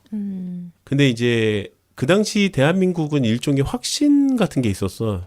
뭐 필리핀이나 베트남 이런 데선 여론이 안 좋으니까 다 빼는데 미군이 한국에서는 안 뺄 것이다라는 확신이 있었어요. 네. 왜? 여기는 지리적으로 중요한 땅이니까. 근데 중국 소련과 화해 제스처를 하면서 한국에서도 일부 병력을 빼버려요. 그때 제일 처음 철수한 게 미 7사단인가 그럴 텐데 네. 그 7사단이 철수하는 거 보고 갑자기 한국이 시겁한 거야. 이거 뭐야? 그러면서 아니 우리나라에서도 이거 빼는 거였어? 그러니까 내 돈. 우리나라 돈 내고 가. 두 가지죠. 이제 북한의 위협도 당연히 있었고 네. 당연히 이제 69년 70년이면 당연히 북한이 더 잘 살 때고 네. 군사력도 북한이 더 좋아요. 특히 공군. 네. 특히 공군이 빠방했고 그 당시 우리나라 국군의 공군력은 형편없었거든. 네, 물론 이제 군인들의 전체적인 전투력은 한국 전쟁에 비할 바가 아니죠. 네. 베트남 월남 파병도 갔다 와서 실전 경험도 높고 육군은 잘 싸우는데 공군은 장비빨이 좀 있으니까 네. 딸리고 북에 대한 공포 위협도 있었는데 사실은 북에 대한 공포보다도 그 당시 정권에게 더 크리티컬했던 건 뭐냐면은 정권이 슬슬 위협을 받고 있다라는 점이었는데 이제 우리가 알고 있던 박정희 그러니까 3공화국 때 그거 있죠. 뭐 긴급조치 발동이나 유신헌법이나 그때가 다 이 시기거든요. 60년대 후반에서 70년대 초반 딱 요 시기고 무엇보다 이제 강력한 라이벌이 하나 등장하죠. 그때 그 김대중. 김대중의 이제 40대 기술론 막 이렇게 이런 얘기하면서 나라를 40대가 이끌어야 된다. 젊은 사람이 이끌어야지 저 나이든 군인들이 이끌어서 되는 게 아니다. 네. 그때 김대중이 이거를 집요하게 물고 늘어져요. 닉슨 독트린의 결과로 미군이 철수하는 현상에 대해서 대통령이 정치를 잘못해가지고 미군이 지금 군대를 빼고 있다. 안보를 지키는 게 아니라 군인들이 오히려 안보를 불안하게 만든다. 그래서 엄청나게 물고 늘어지거든요. 그리고 진짜 부정선거니 뭐니 별의별 거 다 했는데도 아주 작은 표차로 박정희가 이겨요. 한 95만 표였나? 네, 90만 표 정도 차이가 났는데 알려진 것만 해도 엄청난 부정선거가 있는데 90만 표로 이겼다라는 거는 졌다는 거지 실제로는. 불안했겠네요. 네. 그래서 3공화국 입장에서는 되게 좀 불안감이 증폭되던 시기였어요. 미국은 항상 우리가 잘해주면은 항상 여기 머물면서 북한 애들에 대비해서 우리나라도 지켜주고 돈도 써주고 돈도 주고 막 이런 나라인데 어디 가냐고. 근데 그때 이제 닉슨의 입장은 단호했거든. 그래서 철수할 때도 미국의 입장이 뭐였냐면은 너네 10년 동안 많이 컸잖아 이제. 국민소득도 많이 올랐고 몇 배 올랐고 네. 게다가 니네 애들 월남전 갔다 와서 이제 싸움도 잘하잖아. 다 빼는 거 아니고 조금만 뺄 테니까 남는 건 니들 비용으로 니들이 알아서 좀 지켜봐 라고 얘기한 거야. 그러니까 닉슨 입장에선 이제 돈 쓰는 것도 좀 줄이고 싶다 이거지. 아시아 지역에서. 더 줘. 그 모자르는 건 어떻게 해요? 니들이 해. 니들 돈으로. 진짜 의지를 거의 다 하고 있었네요. 그러니까 지금이야 엄청나게 의지하고 있었죠. 오히려 막 미군 철수해라 막 그러고 있는데 우리나라가. 그때 불안감 가지신 분들이 아직도 이제 뭐 전시 작전권 반환한다 그러면 아이고 안 된다. 우리 미국이 지휘해 줘야 된다. 막 그러면서 지금 그렇구나. 계속 그러고 계신데. 네네. 진짜 난리도 아니었어요. 이때 그 7사단 철수할 때도 자살하겠다고 뭐 비행기 앞에 들어놓는 시위도 많았고. 와. 물론 이제 거기 상인들은 전부 다 나와 있지. 거기 포주들이랑 가지 마시라고. 이렇게 우리의 정을 배반하고 그냥 가는 게 어딨냐. 그래서 쌩 난리를 치렀어 진짜. 네. 그 특히 이제 군사 쪽에서 뭐가 있었냐면은 이게 인계철선이라는 표현이 있는데 이게 뭐냐면은 우리 GOP 최전방 그 철책 지역 있죠. 여기 원래 미군이 있었어요. 북한도 미국이 무서우니까 38선을 못 넘어올 곳이다라고 생각했거든. 네네. 차마 미군을 죽이겠어? 전쟁 시작하면 제일 먼저 미군을 죽여야 되는데. 그게 우리 대한민국의 든든한 백 같은 거였어. 네. 시작하면 미군이 죽으니까 우리는 안전하다. 네. 여기서도 싹 빼버리거든, 미군들이. 아이고. 네. 그러니까 얼마나 불안하겠어. 불안하지. 그러게. 그러니까 이제 안보 위협도 있고 이제 3공화국 입장에서는 박정희 정권 입장에서는 정권 불안도 같이 있는 거야. 사람들도 난리 피우고 이제 빨리 그만 내려오라. 벌써 10년 해먹었다고. 내려오라고 항의들을 하니까 그 박정희가 믿을 거는 미국밖에 없는 거야. 미국이 다시 잘해줘야 돼. 오직 그것만이 안보 문제도 해결하고 내 정권 지지도 문제도 해결하고 경제 문제도 해결하고 많은 것들을 해결할 수 있어. 네. 그래서 그때부터 방법을 바꿔서 국방에 모자라는 빵꾸는 금융 지원을 받기로 해요. 그걸 따내. 미국한테?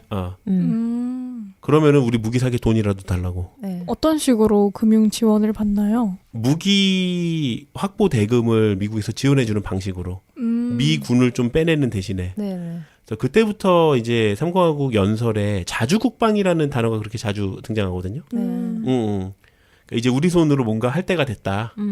왜냐 미군이 나갔으니까. 그리고 우리 손으로 뭔가 하라고 돈도 줬어. 네. 이걸로 뭘 좀 해보겠다 그래서 이 비용 타내려고 진짜 로비를 엄청나게 많이 해요. 그리고 두 번째로 그 전까지 안 했던 이제 대민 외교들을 막 펼쳐. 대민 외교가 뭐예요? 미국 땅에 가서 국가 대 국가가 아니라 미국 땅에 가서 사회단체를 하나 만들어요. 한국 전쟁 때 참전하셨던 분들을 위로해주는 무슨 사업을 만들고 여러분 우리 대한민국을 기억해 주세요 그러면서 되게 뭐랄까요? 바짓가랑이 잡는다고 해야 될까요? 진짜 좀 처절하다. 그리고 유명한 사건으로 이제 미국 그 하원 의회에 가서 한국에 좀 유리한 법안이 생길 수 있도록 로비를 막 퍼붓죠. 네.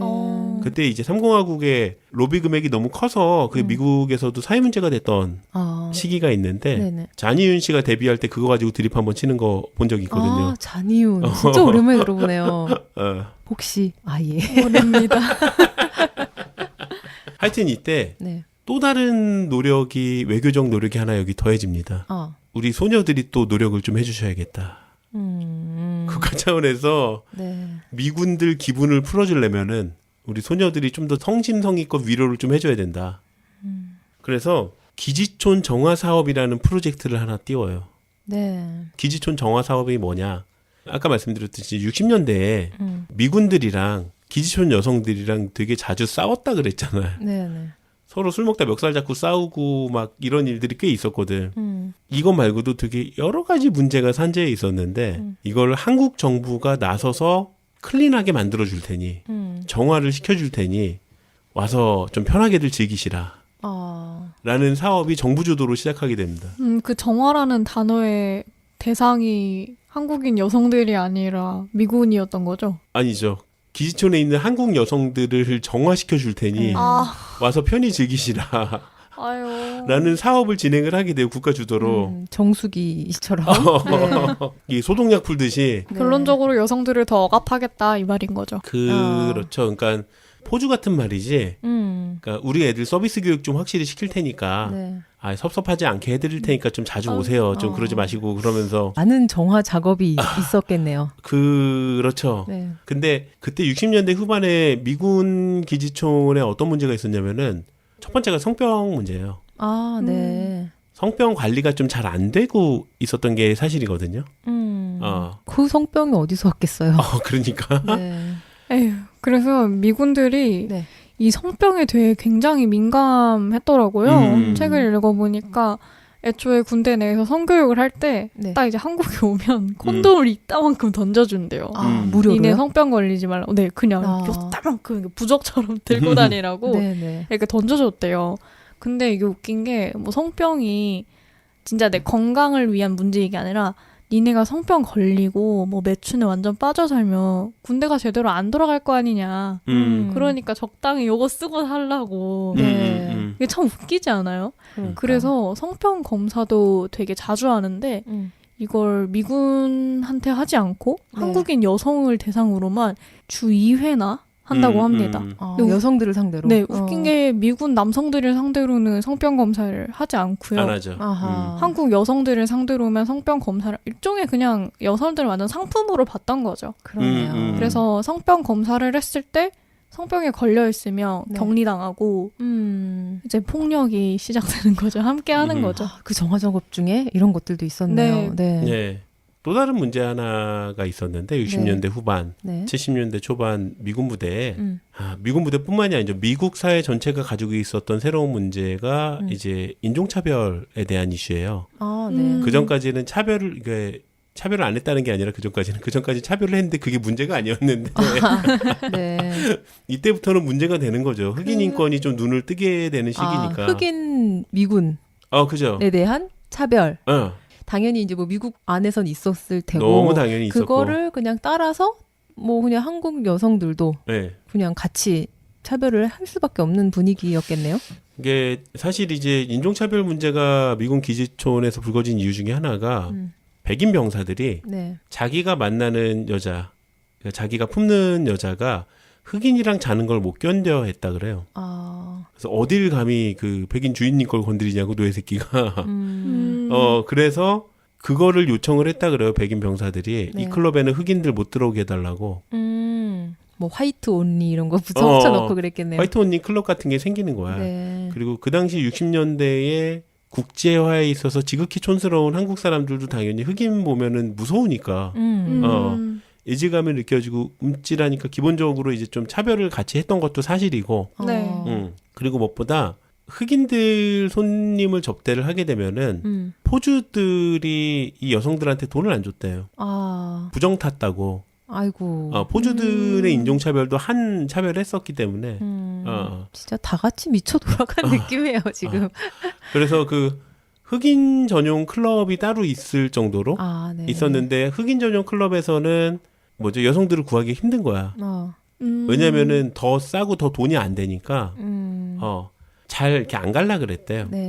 어쨌든 이게 문제가 된 게 뭐냐면은 이걸 가지고서 미 군 내에서 자국에 그러니까 백악관에 보고할 때 아시아의 창녀들 때문에 인종차별이 문제가 되고 있다라고 보고를 한 거야. 그냥 덮어 씌운 거네. 또 여자 문제다.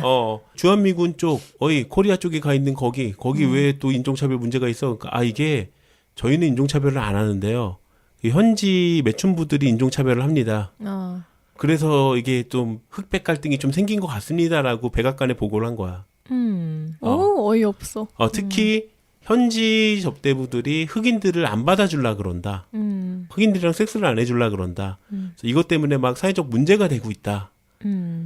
라고 보고를 한 거야. 인종차별의 가장 주도적인 지금 마치, 원인은 그냥 접대부 때문이다. 한국의 매춘부 때문이다. 라고 보고를 했고 그 보고서를 닉슨이 봤어, 대통령이. 그리고 시정 조치를 내립니다. 그 기지촌에서 흑인들이 차별받는다는 느낌이 안 들게 해라라고 지시사항을 내려요, 직접. 이게 좀 그지 같은 말로 천박한 용어로 표현하자면은 닉슨이 시켰어. 흑인 애들하고도 좀 자주라고.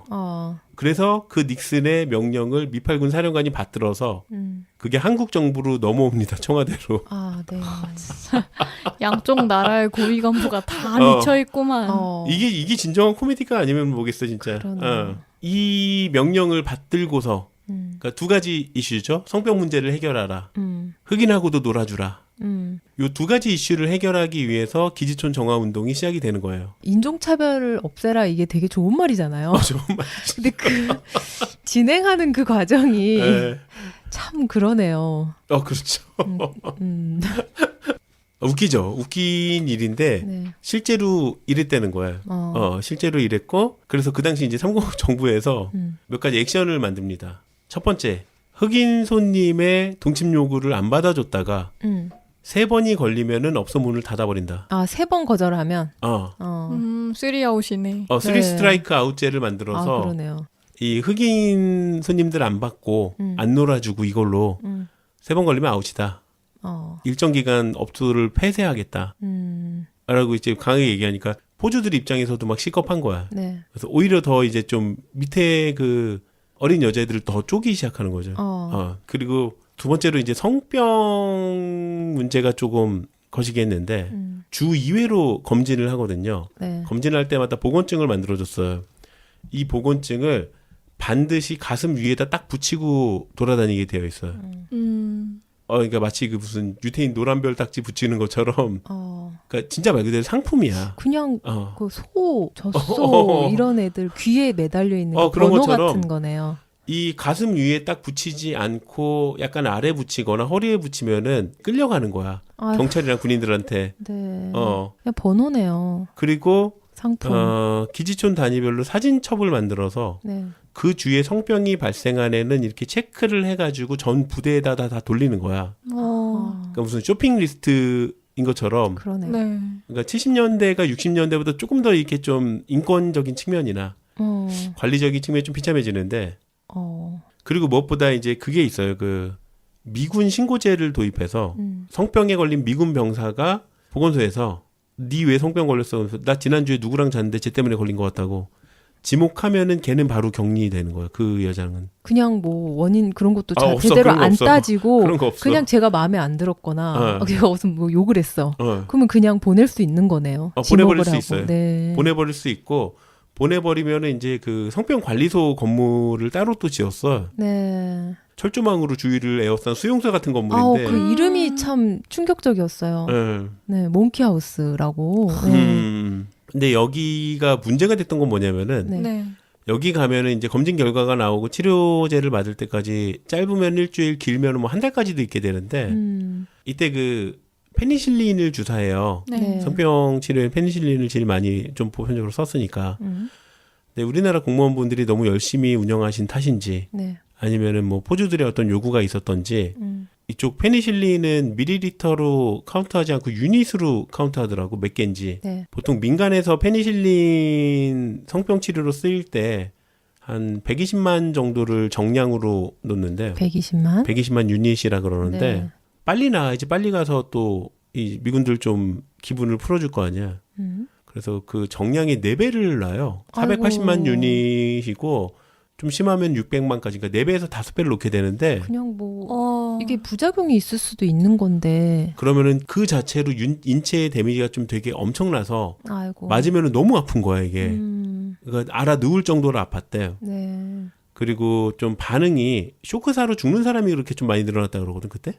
페니실린을 맞고. 그러니까 전부 다 여기 치료소에 가면은 공포 그 자체인 거야. 그러니까 뭐 죽는 분들도 많았다고 들었어요. 쇼크사도 굉장히 많았고 네. 수용소처럼 억압적으로 관리하다 보니까 탈출하다가 죽는 사람들도 꽤 많았고. 아니 페니실린을 주입하는 게 무슨 닭들을 빨리 자라라고 성장 촉진제 먹이는 거 마냥 둘이 뭐 다른 게 없는 것 같아요. 뭐 생명이나 뭐 건강에는 아예 그냥 관심이 없고 네. 성병을 나으라고 이렇게 하는 것보다 그냥 빨리 돌아가게 해서 또 다시 돈을 벌게 해주는 목적이네요. 그냥.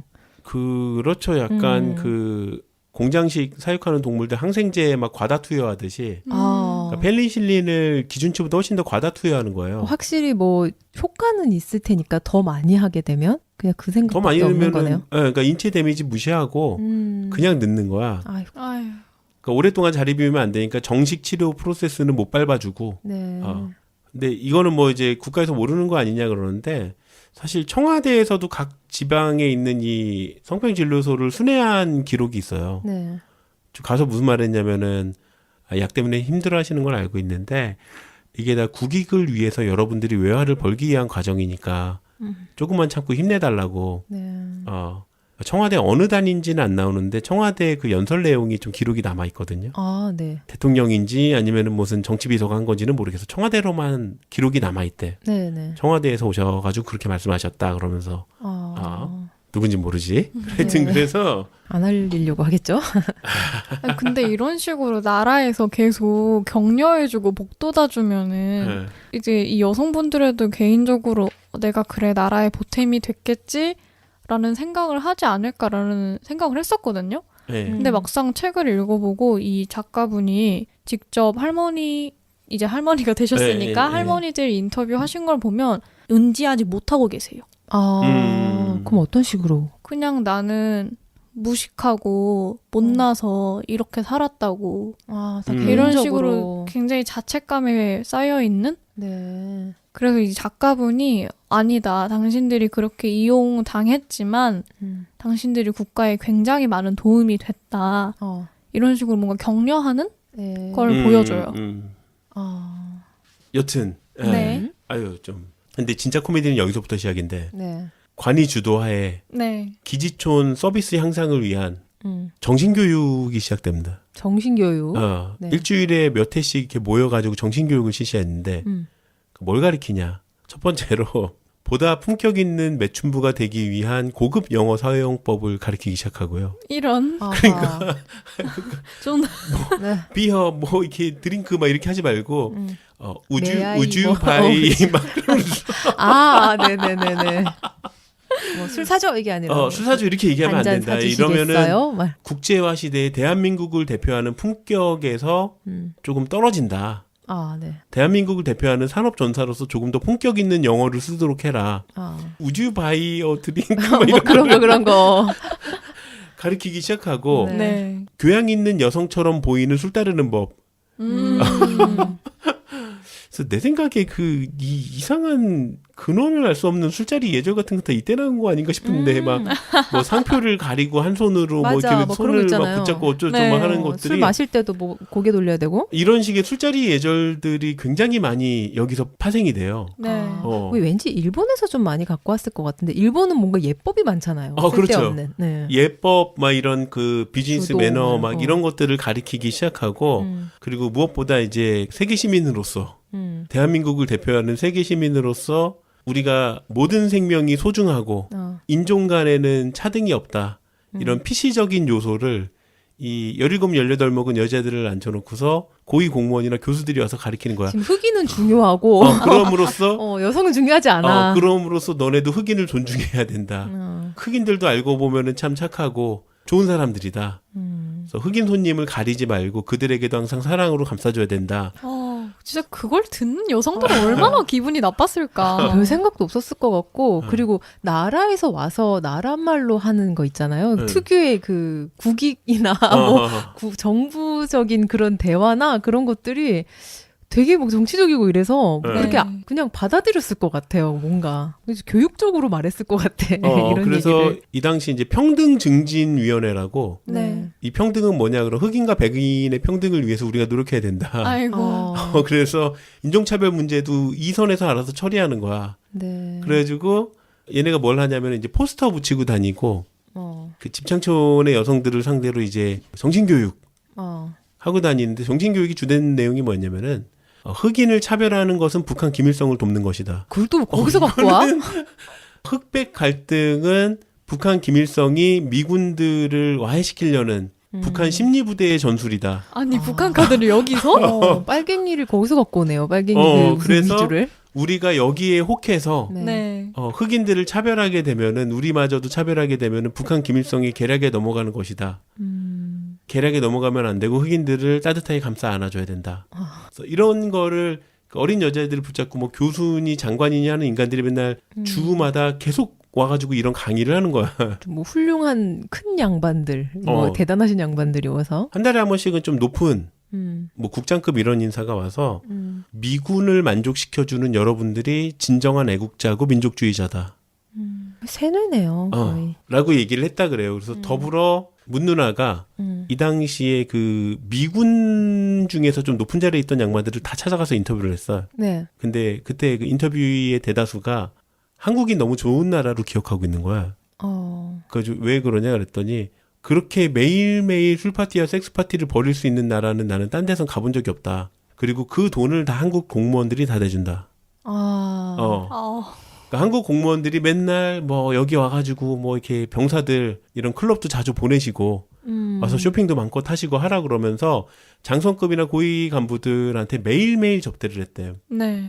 그래서 하루도 빠짐없이 매일 기생 파티를 하고 뭐 양주를 그렇게 많이 먹을 수 있었던 데에는 자기 군생활 기억이 한국밖에 없다. 아이고, 아니 그거 보니까 뭐 메모나 이렇게 글을 올려놓은 거 보니까 좋았다는 글에 진짜 그 영어로 기생 파티가 있더라고요. 아예 이름이 맞아요, 정해져 맞아요. 있더라고요. 맞아요. 좋았다고. 그 문 누나께서는 네. 녹음기로 머리 한 대 안 때리셨을까? 그리고 그 당시에 이제 60년대에 우리가 컴플렉스를 가지고 있는 나라가 북한도 있지만은 네. 일본도 있잖아요. 네. 그래가지고 일본이랑 비교하는 연설이 그렇게 많았대요. 뭐냐면은 1945년에 핵폭탄 맞은 일본의 매춘부들은 미군을 접대하고 나서 돈을 더 달라고 하지 않고 무릎 꿇고 미군에게 우리 일본을 재건하는 것을 도와달라고 열심히 그 눈물로 호소했다더라. 그래서 오늘의 일본이 이렇게 잘 사는 거다. 그러니까 여러분들도 일본 매춘부들을 본받아서 미군을 상대할 때 팁 더 달라 이런 거 하지 말고 애국의 마음으로 외교관이란 마음으로 활동을 하셔야 된다. 그냥 희생하라 이거는. 이게 그러네요. 청와대 정치비서가 직접 전국을 돌면서 강연한 강연 자료인데 네. 70년대부터 스탠스가 아주 적극적으로 미군의 바지가랑이를 붙잡는 걸로 바뀌게 되는 거예요. 그 바지가랑이를 잡고 싶은데 이제 그 여성들한테 이제 믿는 거죠. 니네들이 잡아라. 그러니까 니네들이 수고해라 그러면서 어. 이제 딱 이제 고등학생이나 대학생 되는 여자애들한테 지금 나이로 치자면은 그러니까 니네들이 잘해야지 나라가 산다. 그래서 이제 어린애들을 사지로 내모는 거지. 이러면 옛날처럼 치고받고 싸우지도 못하겠다. 그게 문제의 네. 시작인데, 그러니까 이때부터는 그 전까지는 좀 그래도 좀 거칠게 살던 인생들이라서 네. 미군 애들이랑 좀 분쟁도 많고 싸움도 많았는데 이제부터 미군이랑 그 집창촌 여성들이랑 싸움이 나잖아요. 그럼 여자애들을 잡아다 가두는 거야. 아이고. 그러니까 미군은 터치를 일절 안 해. 아니 그 싸움도 참고 참다가 터지는 거였을 건데. 그죠, 이쪽이 어차피 그 의리니까. 옛날에 싸움도. 네. 그래서 이제 얘들이 이제 지들이 유리하다는 걸 알게 되니까 미군 애들이 폭행 사건은 너무 빈번하고 더 심해지죠. 살인 사건이 종종 터지기 시작하는데 네. 60년대에 딱 한 번 살인 사건이 실체가 밝혀졌을 때는 전국적으로 모든 집창촌에서 들고 일어나서 연대 시위가 일어났단 말이에요. 네. 이번엔 시위가 발생을 못하는 게 시위를 처음에 시작하려던 애들을 이제 한국 경찰들이 알아서 진압을 해주는 거야. 그러니까 이제 귀하신 몸이니까 함부로 대하지 말라 이거지. 그러니까 60년대에는 여기는 무법지대야 니들 맘대로 돈이나 많이 달러나 많이 뽑아내라고 하다가 닉슨 독트린 이후로 한국 정부의 방침이 바뀌어서 바싹 기어라 어딜 개기냐 이걸로 방침이 바뀌게 되면서 한국 경찰과 한국 군인이 먼저 그 진압에 나서기 시작하는 거야. 그 죽음이 엄청나게 말도 못하게 잔인하고 잔인하죠. 예, 굉장히 좀 끔찍했는데 굉장히 충격적이었죠. 네 그런 거를 그냥 다 무마시켜라 그랬군요. 그리고 경찰력 가지고 이걸 다 일일이 통제하기 힘드니까 이 통제권을 포주들한테 줘요. 그러니까 공식적으로는 클럽 사장, 이제 관광업체 사장인데 네. 사실상 포주거든 이 사람들이. 그 포주들한테 줘요. 그래서 포주들하고의 관계에서도 가불이 훨씬 더 심해지는 거야. 그러네요. 그전에도 원래 이제 성금으로 막 이자 떼어 먹고 막 이런 식으로 빨대 꽂은 애 중에 하나였는데 네. 그 빨대가 훨씬 커지는 거죠. 권력도 강해지고. 결론적으로 그냥 반항을 할 수 있는 싹을 그냥 싹 다 잘라버린 거네요. 그래, 나라에서 국가 주도로. 네. 그래서 그때부터는 이제 좀 그게 생기는 거야. 그러니까 그 포주들이 이제 네. 몰래 방에 들어가지고 보건증만 딱 뺏어버리면은 얘는 그냥 바로 수용소로 끌려가는 애야. 아이고 유태인이야 유태인 거의. 그러네요. 그러니까 불균형이 심해지니까 권력에 나중에 이제 도주하는 경우도 많거든요. 도주하면은 경찰이 어떻게 해서든 찾아가서 원 업소로 돌려줍니다. 아이고 왜 우리 막 도시괴담처럼 얘기하잖아요. 뭐 네. 어디 섬동네 가면은 도망쳤다가도 섬노예들은 경찰이 막 이렇게 원래 찾아준대 막 이러는데 왜 영화도 이게, 되게 무서운 게 그 영화 가끔 뭐 그런 첩보 영화 같은 거 나올 때 뭐 온 나라와 그 경찰들도 다 뭔가 그 나쁜 쪽에 그 손잡고 있을 때 그때 진짜 무섭잖아요. 맞아. 지금 그거를 계속 경험을 하고 있는 거네요. 이게 실제 이게 기록된 역사예요. 그러니까 이게 도시괴담이 아니라 진짜로 포주한테 어느 정도의 경찰의 권한을 줬기 때문에 업소를 이탈한 여성들을 잡아다 다시 돌려준 기록들이 꽤 있어요. 진짜 어디 아무 길이 없네요. 그냥 다 막혀 있는 느낌이에요. 네. 이 기조가 언제까지 가냐면은 70년대 카터 대통령 때 이제 주한미군 좀 줄인다 그래서 기지촌이 살짝 줄었다가 80년대 레이건 때 다시 기지촌이 늘어나거든요. 네. 근데 이제 80년대에도 아시아 지역에도 이제 우리나라도 반미 정서가 좀 생기기 시작하면서 그리고 90년대부터는 우리나라가 좀 잘 살기 시작하잖아요. 근데 그때부터 분위기가 살짝 좀 바뀌긴 하거든요. 네. 그리고 90년에서 2000년 넘어올 때쯤이면 우리나라도 이제 선진국 비슷한 거가 좀 되는 시기잖아요. 네. 이때부터는 이제 기지촌 여성들을 구하기가 힘들어서 네. 그 자리를 그때 나라가 무너졌던 국가가 무너진 러시아 여성들이나 여전히 지금 빈곤의 늪에서 빠져나오지 못하고 있는 이제 필리핀 어린 친구들이 이제 그 자리를 메꾸고 있는데 이게 대물림 되네요. 그러네요. 그게 다른 아시아 지역의 기지촌도 비슷해요. 그러니까 일본은 되게 빨리 잘 살기 시작했잖아요. 네. 그래서 일본 오키나와 집창촌에는 예전부터 좀 필리핀이나 아시아 다른 그 여성들이 많이 와 있었다 그러고 우리나라도 잘 살기 시작한부터는 그 자리를 이제 한국 여성이 아니라 이제 러시아나 필리핀 여성들이 좀 채우고 있는 시점인데 가난한 나라는 항상 이런 분위기인가 봐요. 그렇게 되는 거죠. 그래서 우리나라도 90년대나 돼야지 이게 사회 문제가 돼요. 네. 그러니까 미군들이 뭐 집창촌 여성들을 뭐 이렇게 함부로 대하거나 살인하거나 92년에 뭐 윤금이 사건 뭐 이런 네. 거나 근데 이게 부지부식간에 우리 뇌에서 사라지게 된 거는 이제 이 자리를 한국인이 더 이상 채우지 않기 때문이죠. 그래서 이제는 뭐 우리 문제도 아닌데 뭐 이렇게 하고 하지만 이제 엄연히 우리나라 땅에서 벌어지고 지금도 계속 벌어지고 있는 구조적인 그 이야기인데 전에 있던 얘기는 또 불편하니까 그냥 그 전 거는 묻어버리고. 근데 이분들 아직 다 살아 계시거든. 그러니까요. 그러니까 근현대사 기록이라서 아직까지 다 생존해 계신 분들이라서 그리고 막 1910년대 얘기도 아니고 당장 맞아요. 7, 80년대 얘긴데. 그렇죠. 네. 그리고 그런 사건 같은 거는 뭐 2000년대도 있더라고요. 2000년 이후에도 계속 있죠. 네. 뭐 살인 사건이라든지 이런 것들. 네. 대충 이런 얘기고요. 네.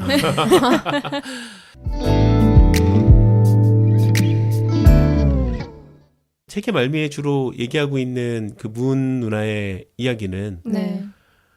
그 얘기를 하는 거죠. 이게 결국에는 국제적인 행위가 국제관계의 모든 행위가 이렇듯 개인의 삶까지 이렇게 치고 들어왔는데 우리는 이제 기지촌 여성이라 그러면은 60년대에는 뭐 저런 반란까지는 사람이 어떻게 우리냐. 뭔가 나쁜 여자? 뭐 노는 여자 그러니까 뭐 어쩌고. 집안에 있는 누나나 엄마 같지 않고. 그죠. 예. 뭔가 그때 옆에도 이런 서양 사람들 같이 있고 뭐 이런 뭐 발랑 까지고 화장 진하게 하고 이런 느낌. 옷차림도 우리 입는 거 아니고 좀 이상한 거 입고. 그렇기 때문에 우리로 앉혔고 7, 80년대 우리나라의 그 사회운동이 활발해질 때에도 약간 그 사회운동가들조차도 저쪽은 우리 소관 아니에요라는 듯한 뉘앙스를 문 누나가 좀 많이 느꼈대요. 네. 그러니까 저기는 지들이 좋아서 간 쾌락주의자들인데 뭐 그 사람들의 결과까지는 조금 공감을 못하지 않겠냐 사람들이. 외로웠겠다. 모든 정말. 곳에서 외면을 받으니까. 그러니까요. 그러니까 사회운동 쪽에서도 이쪽 그 기지촌 여성들 특히 이 정화운동 기간에 피해를 본 분들에 대한 보상 문제는 사람이 몇 명 없어요. 어떻게 해야지 조금 뭐 좀 뜰 수 있을까 이런 이야기들이 사실 다시 뜨기 굉장히 좀 어려운 주제죠. 책을 세 개로. 지금은 뭐 이제 뭐 G7에서 G8이 되면 그건 대한민국일 것이다 막 이렇게 국뽕이 잔뜩 차오른 시기에 네. 다시 와가지고 그때 뭐 미국 애들한테 잘 보이려고 우리 때리고 죽였던 거 보상해라라고 이 이슈가 나올 수 있을까 싶기도 하고. 하긴 찬물 끼얹는 격이니까 이걸 뭐 또 받아줄 리가 나라에서는 없겠죠. 또 뭐 괜히 미국이랑 사이 안 좋아진다. 뭐 시시할 것 같고. 그죠. 외교 문제가 될 근데, 수도 있다고 시시할 테고. 진짜 네모라 붙인 사람들은 우리 한국 내부의 정부들이나 좀 높으신 양반들인데. 사실 그렇죠. 사실은. 네. 뭐 그런 건 또 인정 안 하려고 할 거잖아요. 그러니까 그거를 인정하기가 싫겠죠. 그러니까 사실상 이 구도를 보자 그러면은 포주가 손님한테 잘 보이려고 그 밑에 이제 매춘녀를 직접 후드로 패는 구도인데 네. 서비스 똑바로 해라 그러면서 이제 포주가 직접 엄벌에 처하는 구도란 말이죠. 더 가혹할수록 또 뭐 표창도 받고 뭐 그랬을 그렇죠. 거 아니에요. 네. 그래서 이 포주 역할에 있는 게 사실상 지금 대한민국 정부거든. 70년대에 그 그림 보자 그렇죠. 그러면은. 포주 역할을 했네요. 그러니까 이거를 인정할 수 있냐 이거지. 인정이 굉장히 어려울 거라고 보는 거죠. 네. 그럴수록 더 그냥 개인으로 네. 개인 잘못이다. 뭐 이런 식으로 나갈 거 아니에요. 그러니까 우리가 이제 고려 시대의 어떤 환양녀 논란부터 시작해서 네. 처녀를 곡물로 바쳐라라는 말도 안 되는 요구에 맞아요. 국가의 뭐 자존심이라 그래야 돼, 정체성이라 그래야 돼, 하여튼 그걸 지키기 위해서 할 수 있는 가장 좋은 방법은 쟤네가 원래 좀 더러운 애들이었지 않나라고 얘기하는 거거든요. 그냥 합리화시켜 버리는구나. 그러니까 우리에서 제외시키는 거죠. 우리가 아니다 쟤네는. 그러니까 우리 밖으로 배제시키는 게 가장 쉬운 작업이고. 네. 근데 사실 이 기지촌 리포트에서 전수조사 결과 이게 데이터를 보면은 근데 이 양반들이 전부 다 가족을 부양하던 사람들이고 실질적으로 대한민국의 외환 공급에 굉장히 큰 퍼센테이지를 버텨주던 사람인데 네. 이제 와서 우리가 아니다라고 얘기를 할 수 있을까라는 좀. 그리고 지금 덕을 너무 많이 봤네요. 그분들 많이 때문에. 봤죠. 네. 이런 엄청난 성공이나 뭐 경제 발전 같은 거에도 제일 큰 기여를 하신 것 같고. 사실 그렇죠. 그래서 그 전까지 기지촌 문화가 형성이 되기 전까지 주둔하고 있던 미군들이 주로 오키나와 가서 돈을 썼어요. 네. 그쪽에 관광 인프라도 잘 돼 있고 매출 인프라도 되게 잘 돼 있거든요. 거기도. 예. 근데 이제 요 새로운 문화산업이 된다 씨발. 그러니까 새로운 산업을 이끌었던 사람들인데. 네. 그리고 사실상 당시에는 국가로부터의 굉장한 응원을 받기도 했고 사회에서 버려진 대신에 국가의 응원을 받고 진행했던 일들인데 응원을 만들어서 세뇌를 시킨 거죠. 그죠. 네, 너희는 잘하고 있다 뭐 이런 식으로 하면서 내몬 거죠. 결론적으로 이렇게 됐다 이거죠. 네. 근데 이렇게 빨리 발전이 잘 됐어요. 네. 네. 그런데 꼭 굳이 이런 방법으로 발전을 했어야 됐을까? 좀 천천히 가더라도 그냥 좀 다들 살리는 방법으로 조금 천천히 발전을 하면 좀 어땠을까? 되게 안타깝고 그러네요. 그렇죠. 네. 그리고 또 우리나라에서 또 지금 또 다른 가난한 나라들한테 또 이런 일들도 행하고 있는 것 같거든요. 뭐 필리핀, 러시아 분들을 또 데리고 온다던가. 그렇죠. 네, 그리고 조금 더 우리보다 좀 못 살 것 같은 뭐 그런 나라들에 또 많은 그런 매춘업을 또 하고 있는 그런 기사들도 많이 봤거든요. 그렇죠. 뭐 이렇게 동남아 각국에 한국이랑 일본 애들만 가는 가라오케 거리가 있다라고 하죠.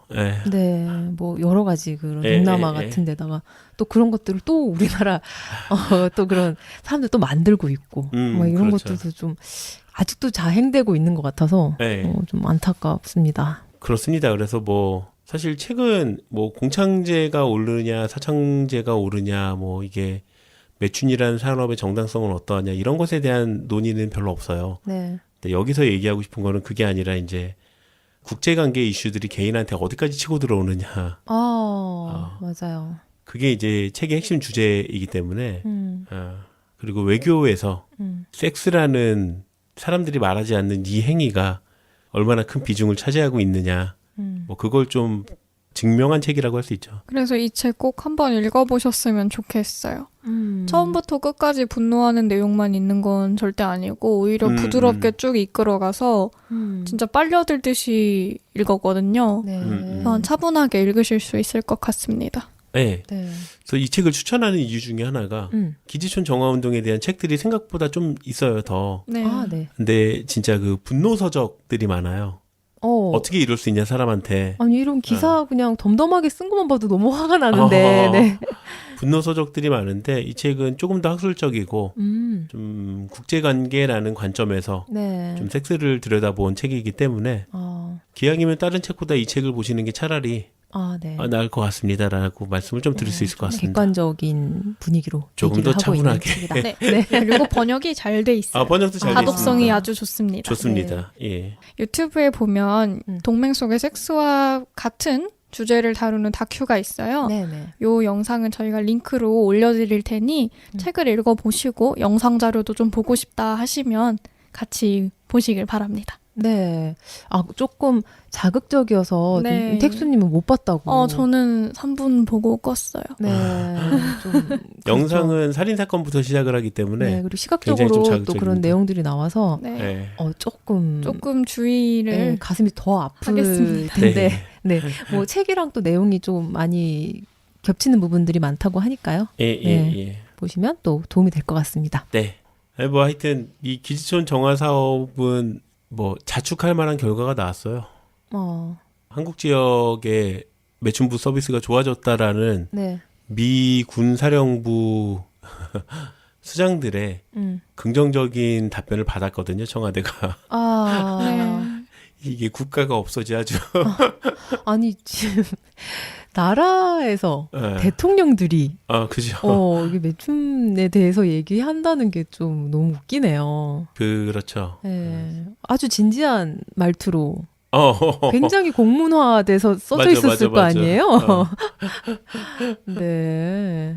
뭔가 그 포주하면 뭔가 깡패 생각나고 막 이러는데 네. 그거를 나라에서 했다고 하니까 그렇죠. 그러네요. 가장 밑바닥에 있는 거를.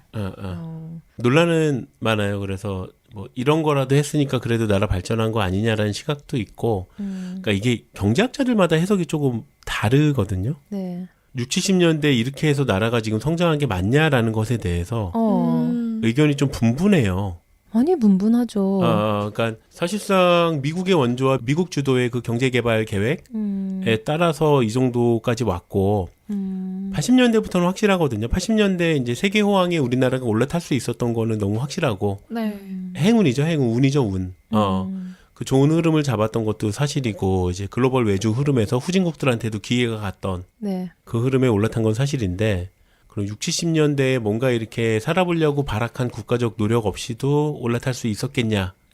그러니까 이 정도의 허물은 덮어줘야 된다라는 측과 그거랑 무관한데 80년대에 성장한 거는 꼭 그런 거 아니었어도 잘 왔을 걸이라는 측과 네. 그 두 축이 좀 나뉘어요. 참고로 이제 그 경제학자 중에서 그 누구냐 장하준 씨 네. 캠브리지 대학에 네네네.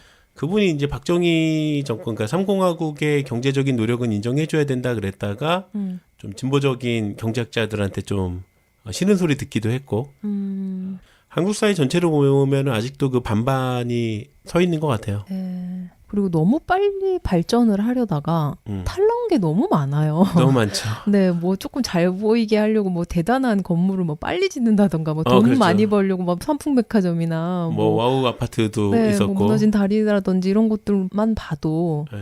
그 억지로 어떻게든 빨리 개발하려다가 이런 탈나는 부분들이 많은데 그것도 또 사람들이 많이 죽었잖아요. 많이 죽었죠. 네, 그때도. 이렇게 꼭 사람들 꼭 갈아 넣고 뭐 피를 보고 막 사람 하나를 완전히 척추까지 다 피를 쪽쪽 빨아먹어야지 꼭 이게 발전을 꼭 이렇게 시키고 싶었나. 그 나라의 딸들을 네. 아니면 그런 어린 아들들을 네. 꼭 그렇게 갈아 넣어야 됐나 이런 생각이 좀 많이 들어요. 마찬가지로 그 부분에 있어서도 의견이 갈려요. 그러니까 주한미군 감축될 때 바짓가랑이를 잡고 늘어선 게 진짜 안보 문제냐 아니면 박정희 재선 때문이냐 여기에 대한 해석도 많이 갈립니다.